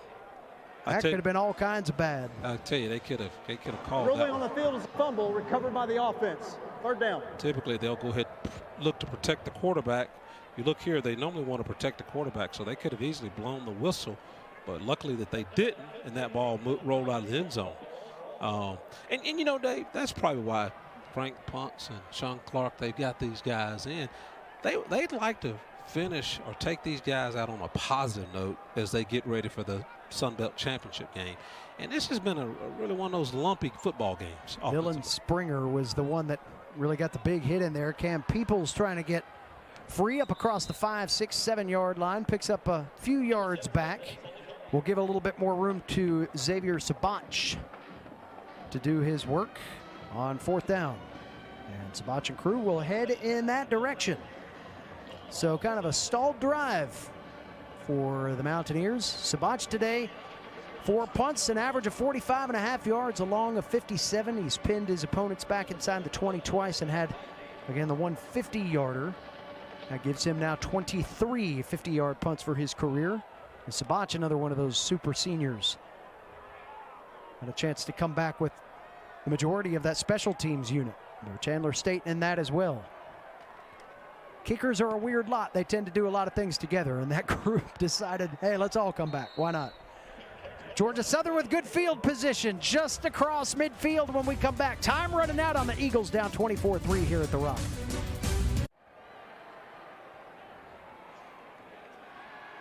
Beautiful look at App State's campus as we bring you the final 10 minutes of the home slate here this year. And on behalf of our entire ESPN Plus crew, we thank you for joining us. Want to give some credit to the folks that have made all of this happen this year. The technical brains behind it all, Daniel Rainwater, Carl Russell up here with us in the booth, Matt Eastman, Christopher Mativier, Chris Jones, Eric Dowdy, William Jones, Jerry Thomas, the man in our ear most of the afternoon, Kelsey Crook, Brandon McDowell, Alex Carastalillo, Monroe Jackson, and Peyton Hughes. They have been with us through all these chilly days. Carl doesn't even have his gloves on now, though. He's a gamer, and we just want you to know that. So on behalf of all of those folks to you, and on behalf of Avery and I to this fine crew. It's been a pleasure working with all of you to bring these games here from Kidd Brewer Stadium this year. And as we close down these final 10 minutes, think about the way that you're watching this game, and these are the folks that bring it to you. These guys are true professionals. They're good at what they do. Georgia Southern not done yet. Logan Wright still can't be brought down by one person. That was about as good a pop as you could get right there from Ronald Clark. And all it could do is push Logan Wright out of bounds. I mean, he's a beast. I mean, he runs hard. And, again, you know, flip it to him. He's running the option. The guy that's a defensive player, defenseless player in some games. But it's like he couldn't get the kill shot on him because he's so big, you know. If they made a bobblehead of Logan Wright, it'd never move. That is one tough guy, and he's done it all day today. Cegelski crushed from behind the line of scrimmage. Well, tell you what, the Mountaineers may have gotten one back right there if you couldn't get the push out of bounds. Nick Hampton comes and says, well, at least I'm going to make this difficult the other way. The pass falls incomplete, but Cegelski will remember that hit from Nick Hampton. Dale Jones does an outstanding job of just dialing up the blitzes.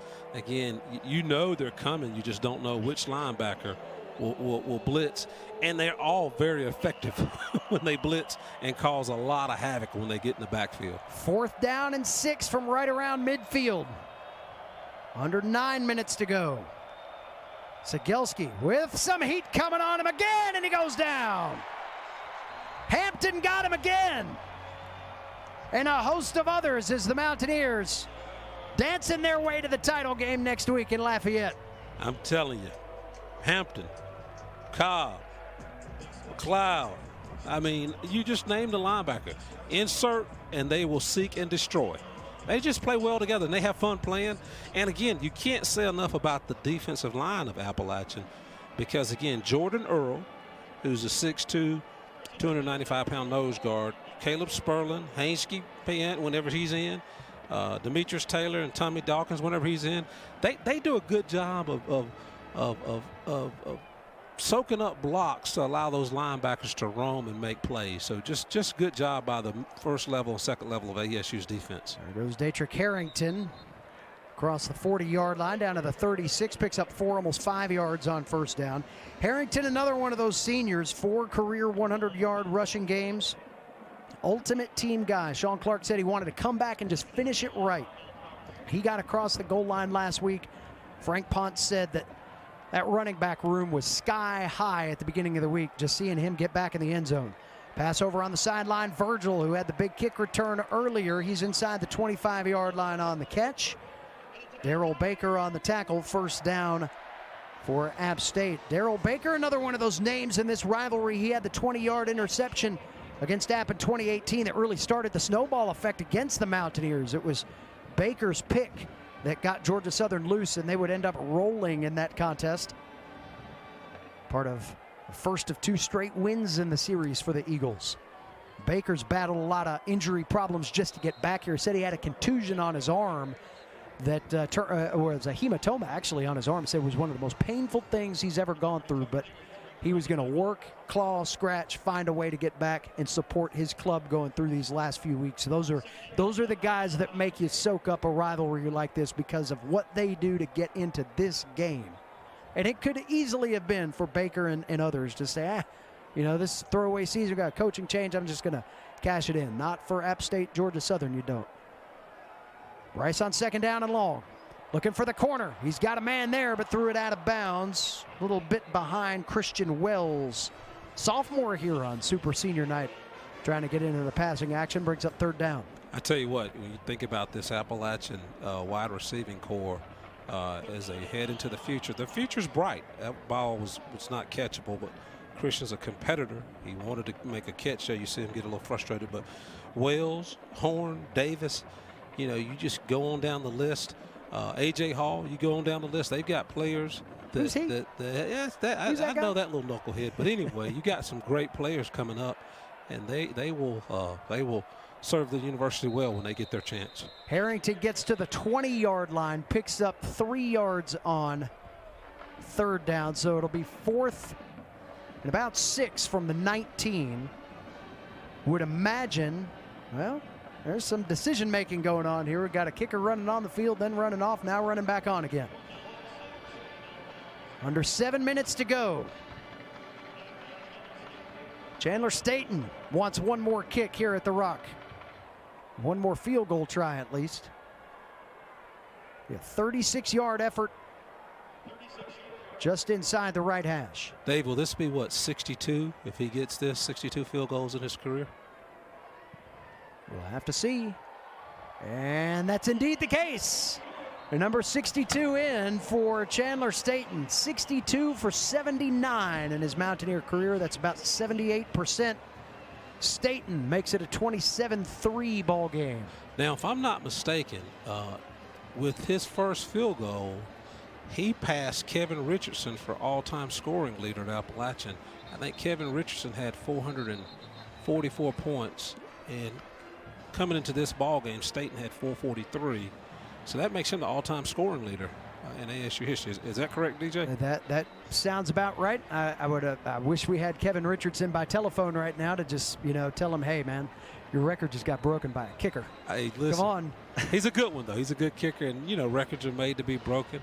But, again, that's still impressive. And, I being from Gainesville, Georgia, I have to give him a big shout-out, Chandler Staten, and say, go Big Red, since he's a Gainesville, Georgia kid. That is my hometown. You guys do have the secret handshake. It's about 5 minutes long when you guys give the Gainesville Big Red handshake. That's a shameless plug for the Red Elephants out of Gainesville, Georgia, but I'm not scared. Hughes to kick it away. And Georgia Southern will bring it out to the 25-yard line. Interesting, though, you go back and look at rivalry football and you think about, we were just talking about Darrell Baker had that big interception a couple years ago in the App Georgia Southern game in 2018 that turned the tide in that ball game. You see Staten now with his career best field goal was against Georgia Southern. Jalen Virgil, 2 touchdowns in the return game against Georgia Southern. It is always inspiring to see how rivalries bring out the best in your football team. You think back, even in App State's history, some of the best performances came against Furman and Wofford and Elon and Georgia Southern in the Southern Conference days. Now they come against Arkansas State, against South Alabama, against some of those teams that you're using as standard bearers. As Jalen White tries to get the corner, gets up to the 30-yard line. And DJ, that's why I said earlier, and I was being sincere, rivalry games, rivalry football games, that's the lifeblood of college football. I mean, you think about Georgia, Georgia Tech, Florida, Florida State, Miami, Florida State, Ohio State, Michigan. I mean, Iowa, Nebraska. You just go on around. Auburn, Alabama. That's why people get excited about college football. Michigan, Michigan State. And so a game like this is why people get excited, and people are excited to continue watching college football each and every year. Jalen White with a full head of steam will move the sticks for another first down. Georgia Southern with 181 yards of total offense on this afternoon. And White has been a big part of the ground attack. Came in averaging about 31 a game. And is right on that threshold right now. 5 carries, 31 yards, averaging a little bit better than 6 yards per play. DJ, not to belabor the point, though, but, with all the shifting in the conferences, that's why the new Sun Belt Conference is going to be a fun conference. When you think about just in the East, you're going to have Old Dominion, James Madison, Marshall, Appalachian, Georgia Southern, Georgia State. That's going to be fun to watch. That's going to be a fun division to watch. And then with Troy moving to the west, Southern Mississippi coming in, it'll just make geographically for some good football games, even on the west side. Cegilski looking for Caleb Hood, and that ball falls incomplete right at midfield. So bring up 3rd down and short. Yeah, you think about some of these rivalries, App State and Marshall and Georgia Southern and Marshall, for that matter, have had some history together. Georgia Southern and Old Dominion have had some impressive games over the years. There was one of those games that Taylor Heineke threw for about 700 yards and lost to Georgia Southern in the process. I mean, there'll be some fun back and forth that will go on with some of these new teams that are coming in, and certainly relationships that have been established for both of these programs as they made that transition together, leaving the Southern Conference in 2013 as a playoff contender, joining the Sun Belt in 2014. Georgia Southern won a conference championship that first year, which was awfully impressive, and looked as though they were going to be the ones to really get that foothold in first. At the same time as they were winning that conference championship, App State rolled through 5 straight wins to close out the regular season. And there you go. Got a 4th down play coming up here for the Eagles, trying to prolong this drive with 6:20, or check that, with 4:20 and rolling here in this 4th quarter. Statement opportunity for App State to stop it right here. Sigelski with the give, and that's not going anywhere. Ball game at the Rock. Black Saturday 21 belongs to the black and gold. You talk about Black Saturday, you talk about Appalachian. You just mentioned Georgia Southern winning the Sun Belt Conference title in 2014. You know, you just said it. You know, a lot of people expected a lot of things out of Georgia Southern after that success the first year. Well, that's what's impressive. Take a look. Appalachian just getting great penetration and just having fun now, making a stop on 4th and 1. But that's why what Appalachian has done is so impressive. I mean, and I think fans should try and understand in Boone what this team has done. I mean, 10 wins for the 5th time in 7 seasons.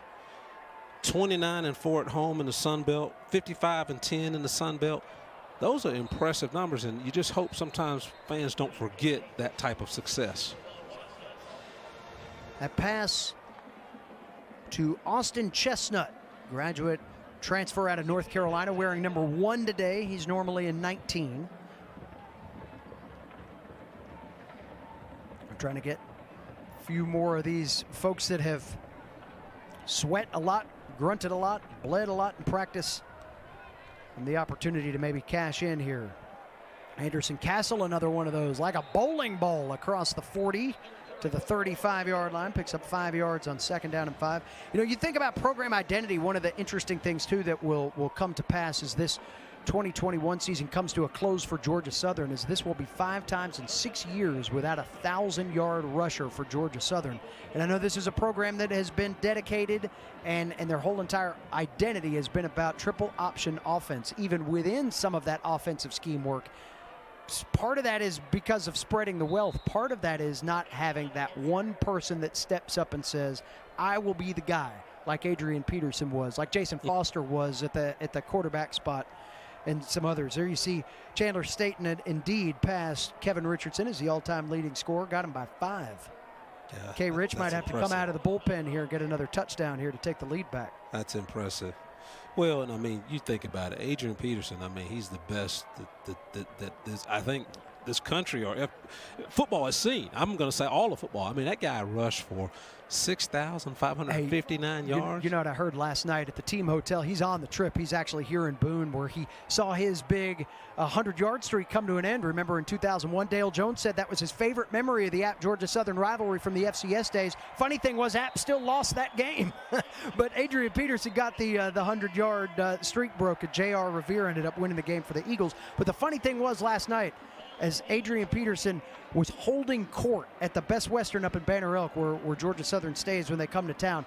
They have a big fireplace in there, and Danny Reed, longtime radio voice of Georgia Southern, told me that Adrian Peterson was sitting at that fireplace last night, had about 20 guys around him. No phones, nobody doing anything other than paying attention to the man telling stories. And he was telling old rivalry stories and all kinds of things like that, and it's just impressive to know that it means something to him. He's a member of the administration now with Georgia Southern and part of the football brain trust that will move this program forward, no doubt. Jacob Huseman in at the quarterback spot. He gives to Anderson Castle, and gives us a chance to talk about Jacob Huseman here for a moment. Another super senior, came off the couch to come back to App State. He thought about maybe going into the private sector, getting one of those jobs like Avery Hall's got up in a big tower somewhere making all the money, and he said, you know what, I got one more time to play football.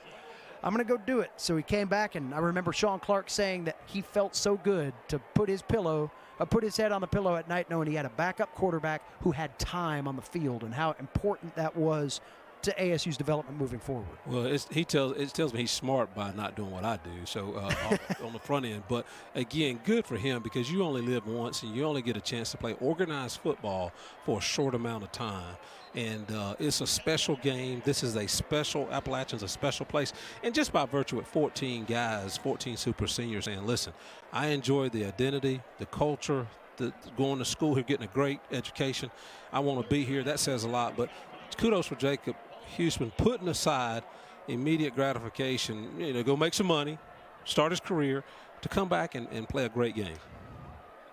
See Sean Clark watching this final minute tick off here. And Jacob's sister Ashley got married earlier this year. Congratulations to her back in November. Ashley and Nick Ashton. Probably here watching Jacob's last game here at the Rock. Castle fighting off tacklers. A little spin move there inside the 10-yard line. Anderson Castle, part of the future of this program moving forward. Sophomore out of right here in Boone, Watauga High. His father Todd bailed us out of a lot of technical jams back in the day. He's a hard-running football player. And again, good light on his feet, good spin move to try and get a few more yards. He's a good football player. And that'll do it. Anderson Castle will carry the final ball of the year at the Rock, and App State will end with a perfect record at home. 27-3 over their arch rivals in Georgia Southern for the 10th win of this 2021 season. 5th time in 7 years. App State heading to the Sun Belt Championship game next week, presented by Hercules Tires. 3:30 Eastern kickoff against the 23rd ranked Louisiana Ragin' Cajuns. Avery Hall, your final thoughts on another version of Black Saturday, another version of rivalry time against Georgia Southern. Good football game, unusual football game relative to the lack of offensive proficiency by both teams, but it was a hard-nosed, physical, blue-collar type football game. Fans were into it. The players had a good time. Just a good football game. App State ended up with 329 yards of total offense in this 27-3 victory. Held Georgia Southern to 194. And again, all smiles here at Kidd Brewer Stadium. Always great to get these two back together again. And App State wins it over Georgia Southern 27-3. Today's ball game has been a presentation of ESPN. You can log on to the ESPN app, find the archive of this, and again, tune in to ESPN next week for that Sun Belt title game. For color analyst Avery Hall, Jerry Thomas, our producer, I'm David Jackson saying thank you so much.